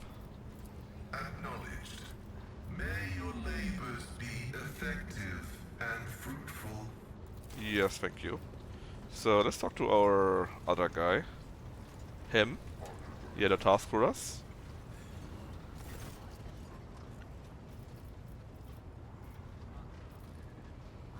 Oh, look.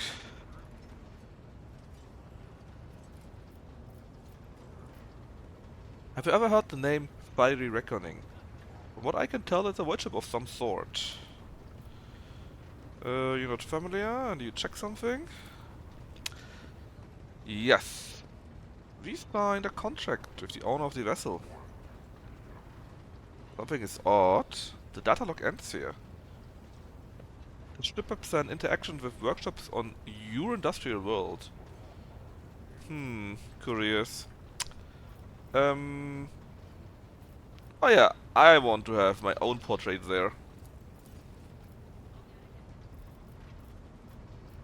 And can we order stuff? Oh, we can. Was that Fellowship of the Void? They kinda hate us. Oh, Merchant Thunderfang, didn't we destroy that? Well, apparently they don't care about it so much, so hey, why not? We could get a Flamer. Melter charge as well. I mean, let's take everything anyways, right? It's, after all, it's for free, basically. Kind of fun that they say Thunderfang, because we destroyed that ship, didn't we? I'm pretty sure about that, actually. What about you? Okay, nothing new. And that actually stopped at 4 already, so I'm not sure if it makes sense to go higher than 5. We would need how much? Only 75, so let's trade one more. Oh, we actually can't. But we can trade with you, right? Yeah, we can trade indeed. We still have 0, sadly.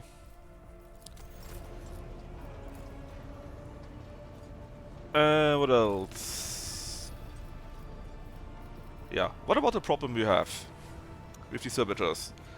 They have become malfunctioning. We cannot find really out why that is so.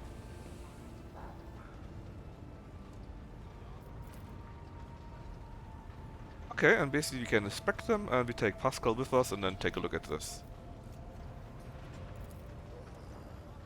And of course we take Pascal with us, because I really want to know what he says to that. Alright, what is this? When his lordship arrived at the scene, he found the servitors in the same position that they assumed after they had been corralled into the bay, all standing in a long spiraling line, and facing the center of a strange formation. That sounds heretical to me. The moment his lordship crossed the threshold of the bay gate, the bodies jerked into motion, all as one, as if obeying a command. As if obeying a command. The servitors turned to face the Lord Captain. The technomats asked if overseeing the defective units even reached for the weapons. But then the servitors went still just as abruptly, staring at his lordship with vacant eyes. Maybe there's some... It's disturbing here, I wonder. Maybe there's some kind of AI going on? Basically they're connected or so? Disassemble them, announce my decision. Give me a report. A long report, and as a single key point, they're still quite capable of carrying out their tasks. Okay. Let the ancients here prime study the servitors. Iconoclast? Yeah, exactly. Okay. You slowly waded into the ranks, checking their faces and their readings. There was no haste while doing so. And the assault, or rather the assaulted people they once were, had awakened. Oh, that's nasty. So basically, they were not correctly lobotomized, and so they are still humans in these fleshly forms. That's nasty.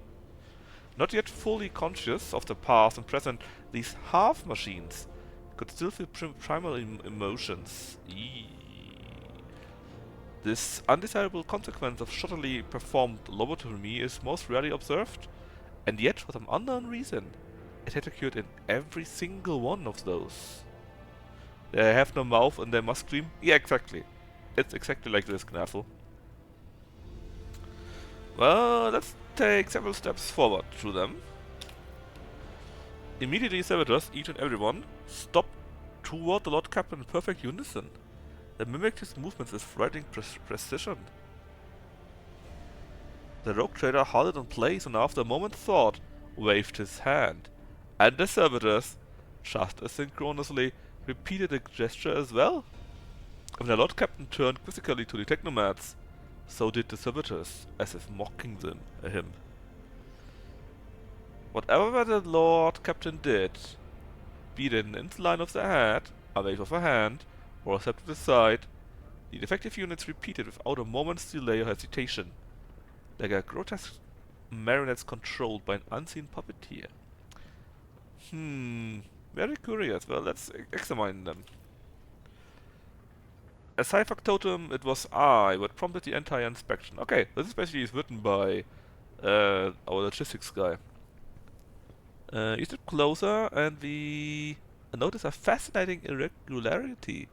Their pupils were shaking wildly. The bulging veins were pulsating under their copper collars inscribed with the past offenses. It was as if those mindless half-machines were locked into a perpetual state of extreme tension. Huh. So maybe it would be helpful to regulate their hormones or something like that?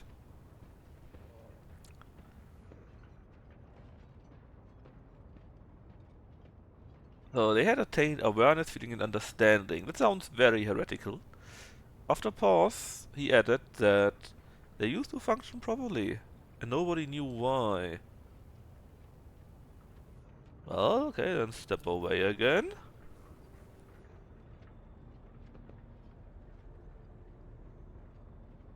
I guess we disassemble one and check him. You disable this mechanical parts.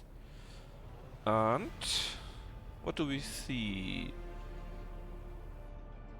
It was in working order. It's all good. At that moment, we discovered something though. Not just their eyes, but also their hands and heads were now shaking too. A lot of they were overcome with some primordial terror. So basically, they know what's happening, and they just saw someone of them getting disassembled. And so, as can I have to say, they have no mouth and they must scream. They are terrorized. Can we examine them again? No. Well, then announce our decision. Ah, you actually can follow the iconoclast way.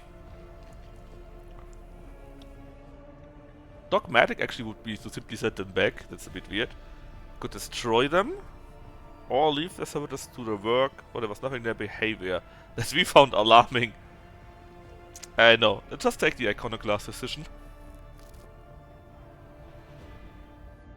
It's really a brutal and crazy punishment to be in such a shape of the servitors and be conscious, so we dispose of the servitors so that their souls may be released from the torment. We gain Iconoclast +3. And the story is closed.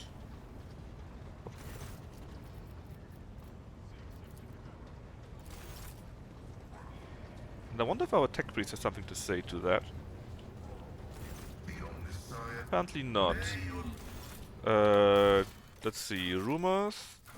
Identified void ship, the one of the expanse. Contracts we have none. Quests. Obviously we still need to quell the riots, or the uprising or rebellion, however I want to call it, on Ricard Minoris to get our new blood. We want to go to the Cenobium to help our tech priest and make sure nothing explodes. And we also need to go there for this one here.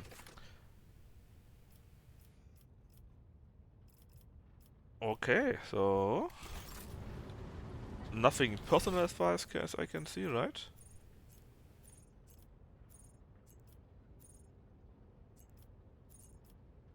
So I guess we just go and take a look at these. The question is just what we should do first. So we could go here and take a look at the monastery. We could go here to this prison planet, or we could take a look at this unidentified void ship. And I think I want to know the void ship first, to be honest. But go to this prison planet first and scan it. Because I think this is all we haven't scanned in the system yet.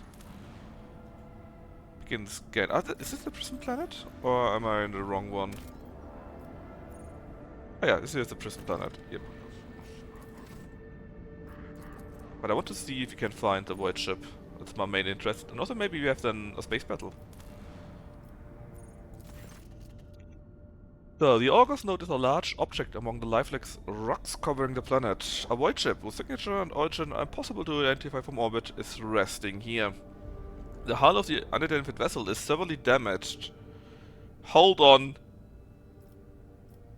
Why do we have the option to see Xenos stuff in here? Send a squad to the planet to explore the void ship.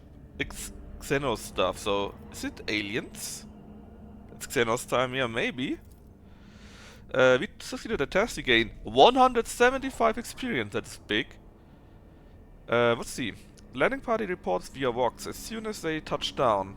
The colossal void ship before them is covered with spikes.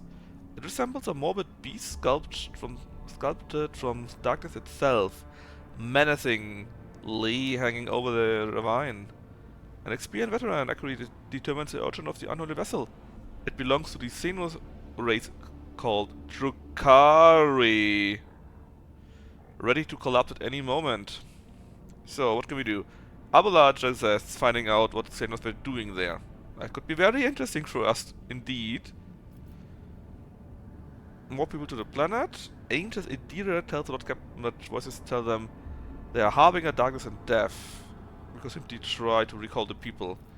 Agenta says Agenta eagerly says that the only good thing is a dead one.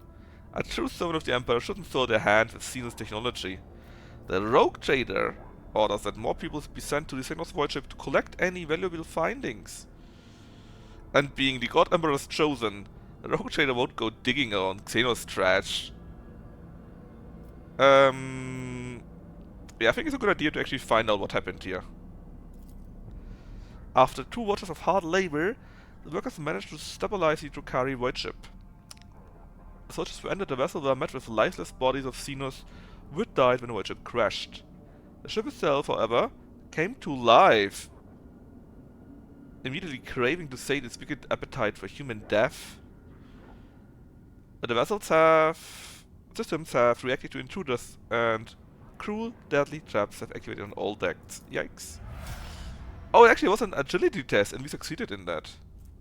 From Argenta herself. Monstrous contraptions designed to mines, rip apart, and incinerate the victims took the soldiers by surprise, but were neutralized before the squad suffered significant losses. Impressive. The soldiers found several curious pieces of xenotech on the sinister void ship, but no data what they did here. So we got Drukhari barbed needles, whatever that is. We found Drukhari shatter shard, a piercing splinter cannon. I mean, we can't use it because nobody of us has Drukhari weapon proficiency. And it needs 60 strength. How strong is this thingy, man? Can we even use it? I would like to see more information about this, but I see no stats. And once again, another 175 experience. It's like over 350 experience we have received from this. Yeah, I guess. Oh, the button is still there, but we can't do anything here. What if we leave it? Yeah, then it's gone. Alright, so, question. Do we go for the prison planet? Or do we go for the Adeptus Mechanicus cloister? Go to prison planet? Alright. Actually, before we do that, we got no new scrap, right? We also have nothing here, okay. Prison? Hey Blog, nice to see you. Get some prisoners. Yeah, that also work. Also think, if we clean up the cloister and the planet is back under control, maybe the mission here will change, right? Because then maybe suddenly it's no longer urgent or the guy already is dead, stuff like that. First off, we can send everyone down, which is great. And of course, we leveled up from this interaction. Ricardiphilia, the prison planetoid.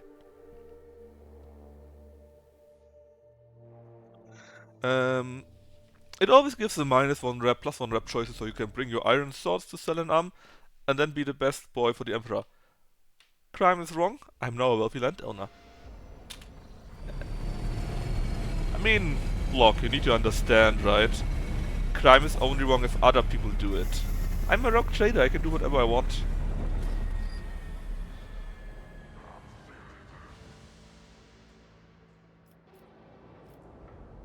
Actually, what did we receive? So this here was a weapon. 200 weapon, how does it work? 5 to 6 doesn't sound very good. The armor penetration is great, of course. Long range, rate of fire, yeah? I can see why you think it's good. This would give us dodge. But this is probably stronger. Let's give her that. Oh, okay, give it to him. No, we can't. Oh, look at this! Look at this! Pascal could use a plasma cannon.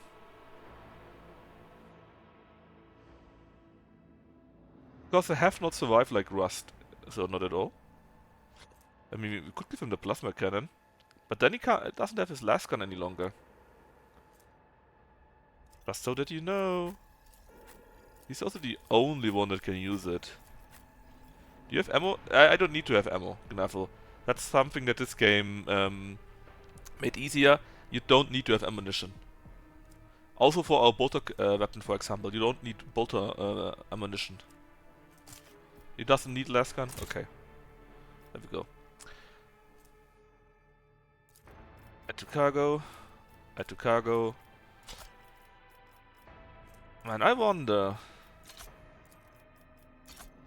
Can we give someone the big fat flamer?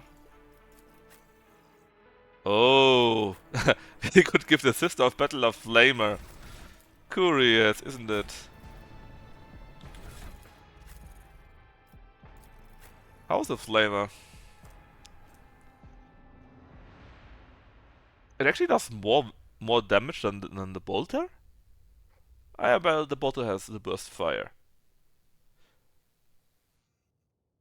How come she has flamer prof? What do you mean? She's a sister of battle. Imagine them not having flamer proficiency. Yeah, exactly. They like to purge, right? I mean, I don't know. I think we still want to keep the bolter, right? But it is tempting to have a big fat flamer. Short range? Yeah, range is only 6, you're true. I mean, okay, we do it like that. We can shoot, and when something comes close, we can flame them. That sounds like a good idea, doesn't it? Now, more level ups. What do we get now? Another skill. I have authority, officer. Increase their resolve by 2 until the end of combat. If the target is also under the voice of combat of command, they will start the next one with 1 more action point. Okay. Move, move, move. The officer immediately grants an ally more movement points equal to our fellowship bonus.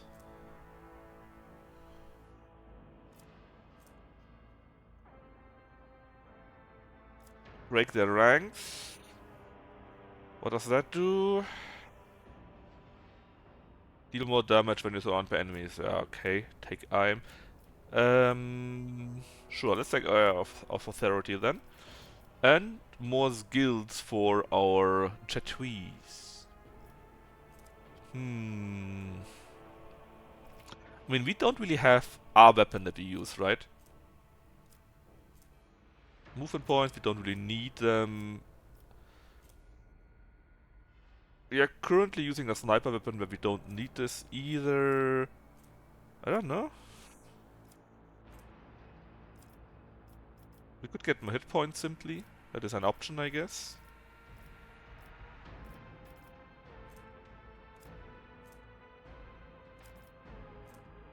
Solid projectiles. Well,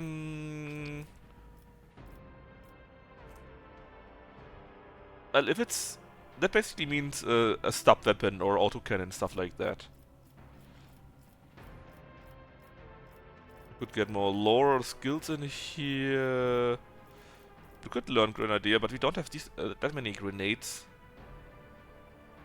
This is a bit of a shame. Maybe one of these skills here?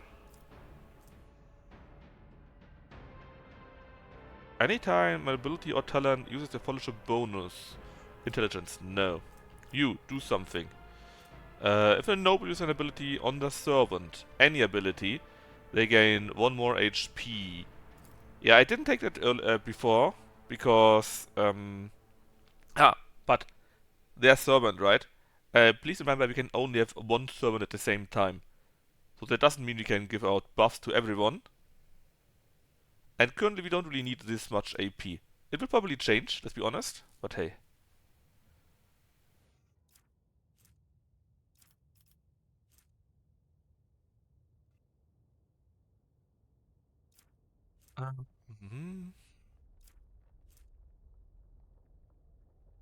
Yeah, I think this is good. Whoever we make our servant gets 1 more HP, why not?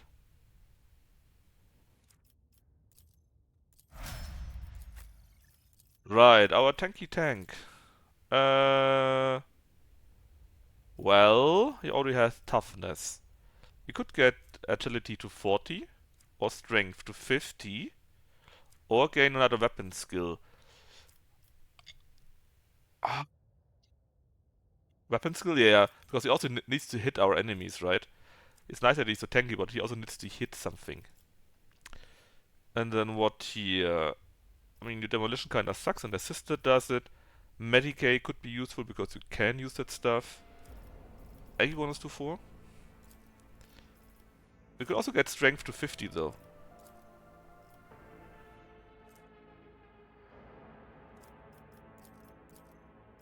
I mean, we get 3% more dodge from this, so it's not bad. What would strength do for us actually? More damage with melee weapons would also be kinda neat. Okay, but edgy to 4. I think whatever it is, agility, strength or toughness or weapon skill, they're all good for him. We could get more athletics. Coercion is so-so, demolition is so-so. So either more athletics or Medicae. I say let's just go with more athletics so that we have someone that does specialize in that. Prime athlete, yeah. For his age. Then our Psycho Girl. What can we get with you? These here are all things for operators, but we don't really use it because we are not good at perception or ballistics. Or at int. We really want something with willpower. So, what special abilities do we have in this regard? Sanctify powers. Okay, these are really more powers. Early on, I simply took Pyromancy because why not, right? Is that something that's really cool for us? But that target where we use priest lines, we already have it, I think. Gains a bonus to intelligence, perception, fellowship, and willpower until the end of combat. I mean, that is 4 plus 2 currently. It would go better with more psi rating, but doesn't sound that good. What does that do? Gain dodge. That's not bad. But we could also get something like Firestorm. What do you need for Molten Beam? Psi rating of 2 and one of these talents. 8% dodge is really good, right? But you could also get something like I said, like Firestorm. Look at this. 11 to 17 damage and armor penetration in a really big range. What is this? Orchestrate flames. The target does not stop burning, and there are also no tests to make it to stop burning. If the target is an ally, every melee attack that ally makes inflicts burning damage on all the. Oh, so basically we could buff the weapons to have fire damage. Avatar of Fire? Where do you see Avatar of Fire? Or do you mean Orchestrate Flames for this? So what do you say, Deb? Firestorm or Avatar of Fire?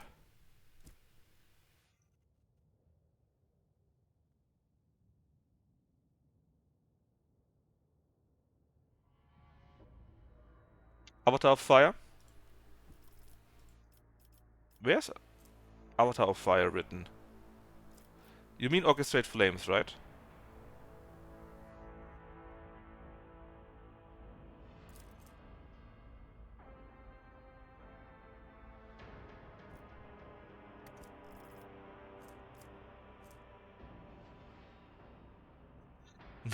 Okay, we take this one here then.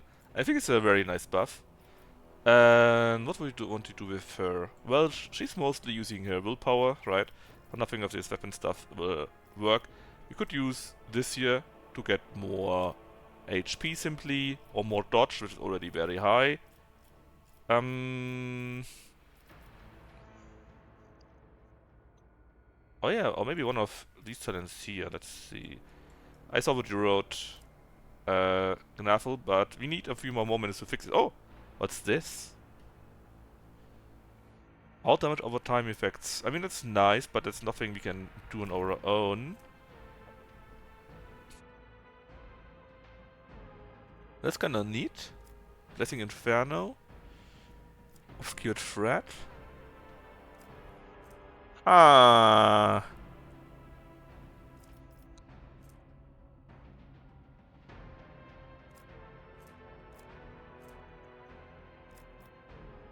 Dunu Mind Siege. Give me a sec. Anything else we could like to. What's that?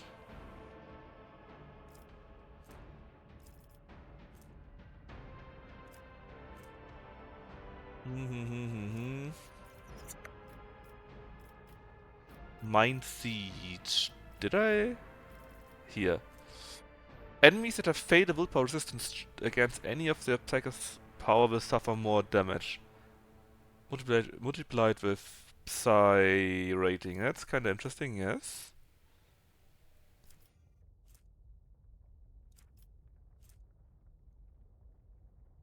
Hmm. Mind rape? You mean the mind siege thingy?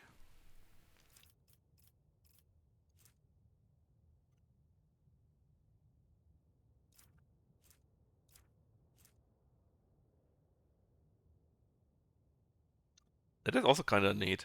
Every first dodge attempt of an enemy suffers. I don't know, man. The fire talents are a bit weird. But look at this. If we buff Abelard with the fire thing, right? Then he would be under the effect of psychic power, correct? And then he would get this armor penetration. So basically we double down on the buffs. Do I see this correctly? Additionally, the fire thingies gets more kill hit chance until you do damage. That's a bit Backdraft, user deals damage. This is kinda neat because that basically makes AoE damage. It's especially nice with the lightning attack that we have. I guess it doubles down on that. The Psyker gains armor against fire damage. And also against energy damage. If the Psyker herself is burning, the Psy rating is increased and resolve. That's interesting, I guess. More resolve. When the Psyker uses psychic power, all enemies adjacent to the Psyker. I mean, right now we got Psychic 1, right? And if we set ourselves on Flame here, then we would have Psychic 2. If we are on Flame. Yes. Metal armor is hot. Every time an enemy suffers damage from the Psyker, the enemy's armor is reduced by 3. If the armor is already 0, their reflection is reduced. I mean, that is pretty sweet. The backdraft is pretty sweet. And what's also pretty good was... Where is it? Well, the thing we saw earlier with the buff. Fatebringer. Yes, because if we set him on fire, basically, Abelard for his buff with the weapon, he would also get armor penetration. But I think we want to set ourselves on fire with this, right? Cost us a turn though where we cannot attack, as far as I'm aware. But sure, let's take it, why not? Sister of Battle says... so we cannot take ballistic skill or agility. Ah, what could go wrong, Gnafel, right? Besides, isn't there a thing? She is a heretical anyway. Isn't there also a talent that she doesn't take any fire damage? I think there was something like that. Look at that, at the dodge, 95%. So we cannot take ballistic skill or agility. We have the choice between perception, willpower, and strength. We could get willpower to 40, I guess, but we're not really using it. Perception is here, and strength. I mean, we're also not really using strength, to be honest. It's all a bit meh. Perception. For what? Ah, because they have less dodge against us then. If we have high perception, the enemies can dodge less. Okay, makes sense. And another thing here. Well, we are already a bolt weapon expert. We could get... What could we get? What do we want to have here, actually? We could get nimble for even more dodge. We would then above 100% if that's even possible. We could get more HP.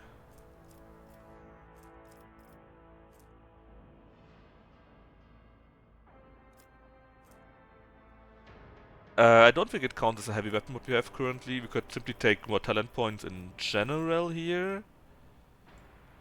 Things like this here. Melee, flame will deal more damage, but it's connected to willpower, which is pretty weak for us. It's all connected to willpower here, all these things. Hmm.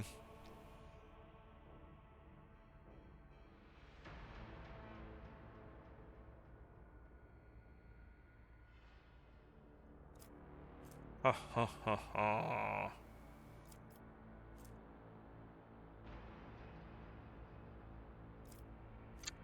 Yes.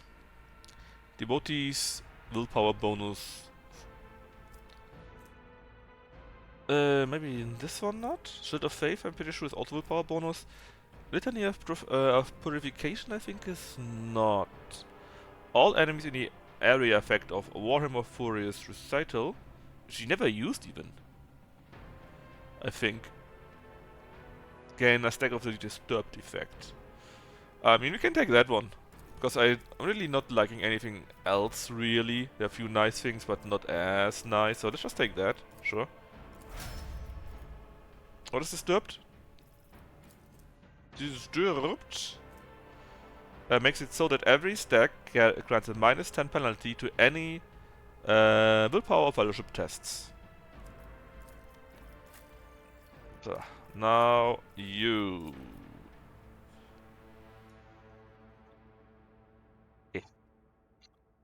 Ooh.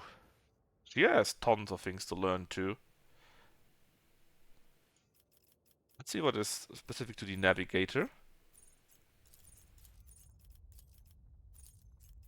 So there's Glimpse of Fate. The target gains increased hit chance on their next attack, dodge on the next attack, and resistance. And that's based by willpower, which, you know, will go crazy high. Reveal a Light. The target gains a bonus to willpower and toughness. That's kinda neat. Can we target ourselves? Immolate the Soul. Deal based on willpower again. Damage to all targets in line and inflict soul burn. Waking Nightmare. All targets in this 4-cell radius get penalty to willpower and toughness. Warp Curse Unleashed. We can curse people. This is also apparently for other thingies. I'm not sure. The enemy becomes cursed until the end of combat. All incoming mob damage is increased. Emerald Soul is burdening. Yeah, wait. There's so much more, man. We can move people to us at the Zone of Fear, which where we can stun or immobilize them. There's a Touch of Angel, where they must pass a willpower test or they become stunned. Curse, fine. Warp curse, the warp curse of the Unleash, right? That's the curse you want to have. So basically we do that, and then they take more damage. From willpower and all! Oh, and all! Basically, it's not just the warp damage, it's also the damage of everything. The willpower's bonus is already 6. And if you use our abilities, it goes much higher. That's insane. Alright, but what about this here? What is she really doing? Oh, is there something more where we can benefit from willpower? The Navigator starts all turns, including extra turns, with more movement points. That's kinda silly. Allies that are targeted by Navigator's power gain armor. The armor is reduced by the amount of weather degradation. That's fine. The Allure. We gain Fellowship for every Navigator talent. Under my protection. How's that calculated? Just +5. Okay. While under the effect of any Navigator power, enemies have their armor reduced by 2. Ah, okay. That's perception bonus, willpower bonus. Enemies moved by the Navigator's ability suffer willpower bonus damage. Holy shit. Remember the thing with the movement? we could do this, and then again damage due to perilous vase. Range vitality. The navigator heals willpower bonus health at the beginning of every turn, but he gains 1 additional health for every navigator talent 2. The healing increased by 1 for every... What? We heal from this? Look at this. For every talent we have taken, that is like, we gain +1, right? And for every willpower bonus. So right now, at least 6, 7, 8, and something more. We heal at least 9 points. Without doing anything.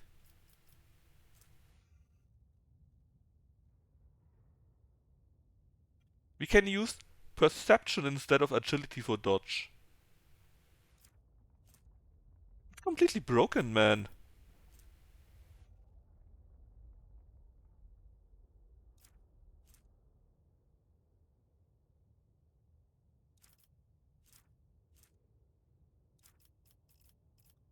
I mean, I would just take Strange Vitality, because even if she gets hit, she just heals up again. Willpower bonus?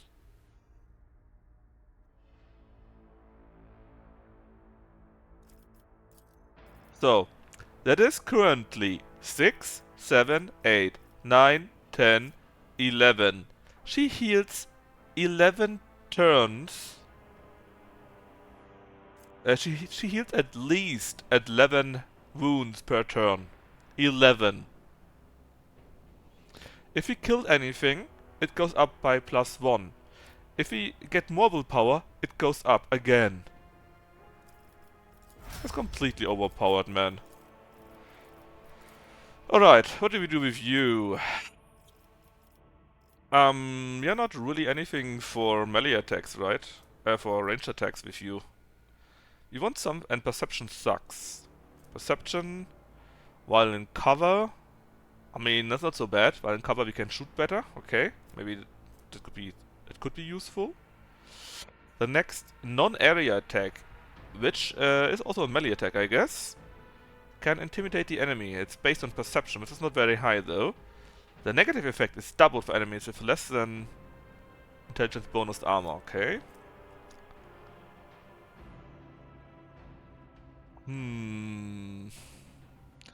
So I would say we go with intimidation, I guess, because that is simply is it not? No, it's not. It will cost us 1 HP.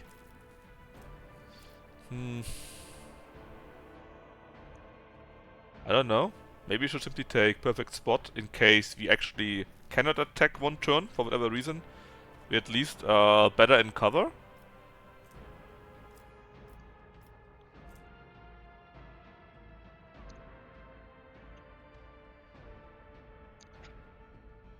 Now let's take Intimidation, because it still does a bit more damage with melee attack. And then here, yes. You use a power weapon. Are you already an expert for this? You are. We are also already have plasma weapon proficiency.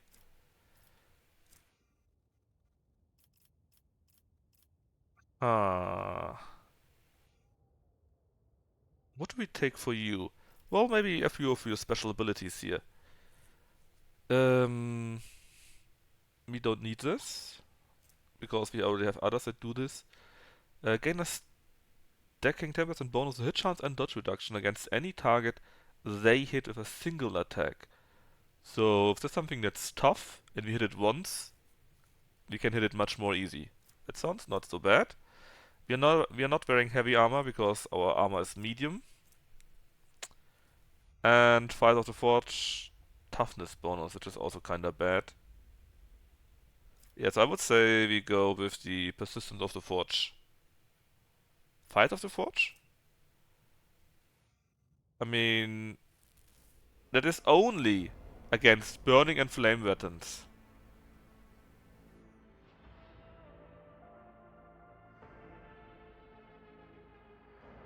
Yeah, and?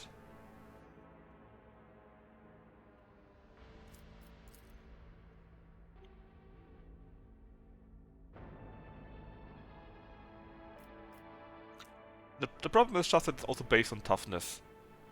So we get a maximum of 3. It's only 3. That's not very much. And we would spend a whole skill point on it. This here, however, would make it so whenever we attack something, it is then we have a bonus hit chance and to dodge reduction, so basically plus 20, something like this. That's really good. Yes, deflection, that is this one here. Basically just less damage. The damage you do must be higher than deflection to actually count. 8 to 9 or something like that, I think, currently. However, that was before we got the Psycho bonus and whatever upgrade she perceived, so it's probably higher than 8 or 9 by now.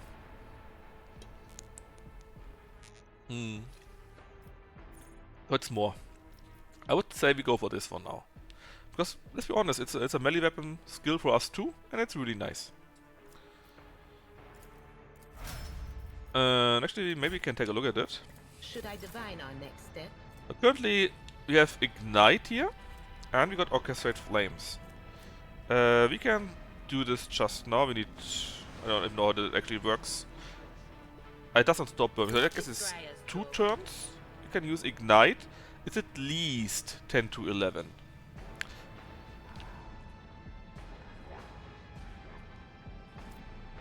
Yep. So armor penetration is ignored for stuff like that. And the nice thing is, if you use this, it doesn't delete your action points. So you can just do it on the side, basically.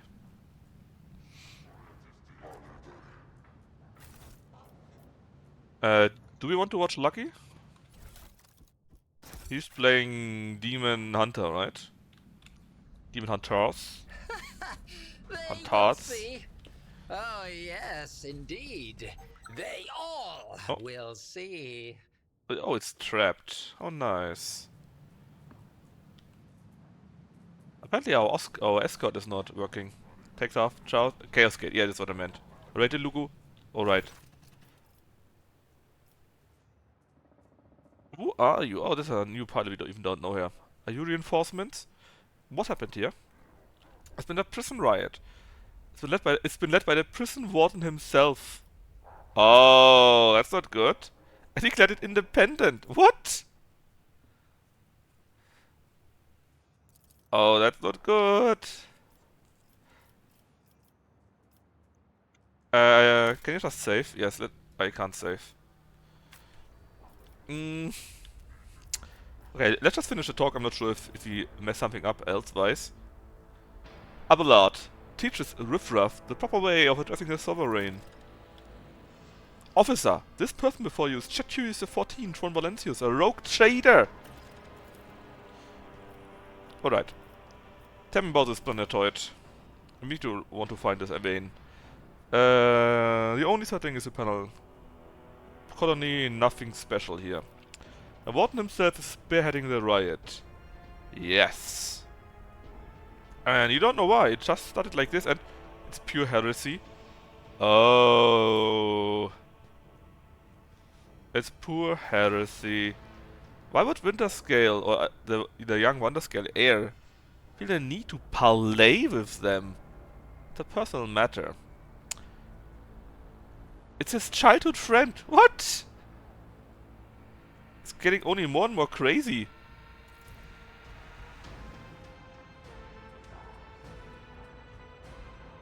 Oh, that's really looking badly. Theobald executed his wife and only son under mere suspicion against treason. It's a riot connected to the planetary rebellion. You think the warden learned about it and then used it as an excuse. Okay. I'm looking for Heinrich von Kolox. We already know where he is. He's not here. He's in the cloister. Anything you want me to tell before I set out? Some rebels are holed up in the barracks. Not many, but it might... They would expect heavy resistance. Okay. No more things here. What? What? Oh! She's Raquel! We met with Jaspar. We met with him. Oh yeah, that is nice. I met Jasper at the starport and saved his life. I expect some show of gratitude. You may name your firstborn after me.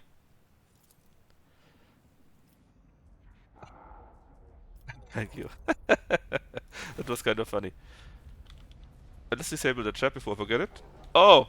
Oh, what is this? Never doubt me. What is this? That doesn't look very nice. Yes, it's chaos. Chaos is everywhere. Alright, let's save the game. Rated lucky. And as usual, thank you very much for joining. It looks like Undivided, right? And tomorrow is Mag Monday, so we will be playing another round of Battletech. And then probably on Tuesday I will continue more with Rogue Trader. So thanks for joining me, hope you had fun, and see you tomorrow. Bye bye.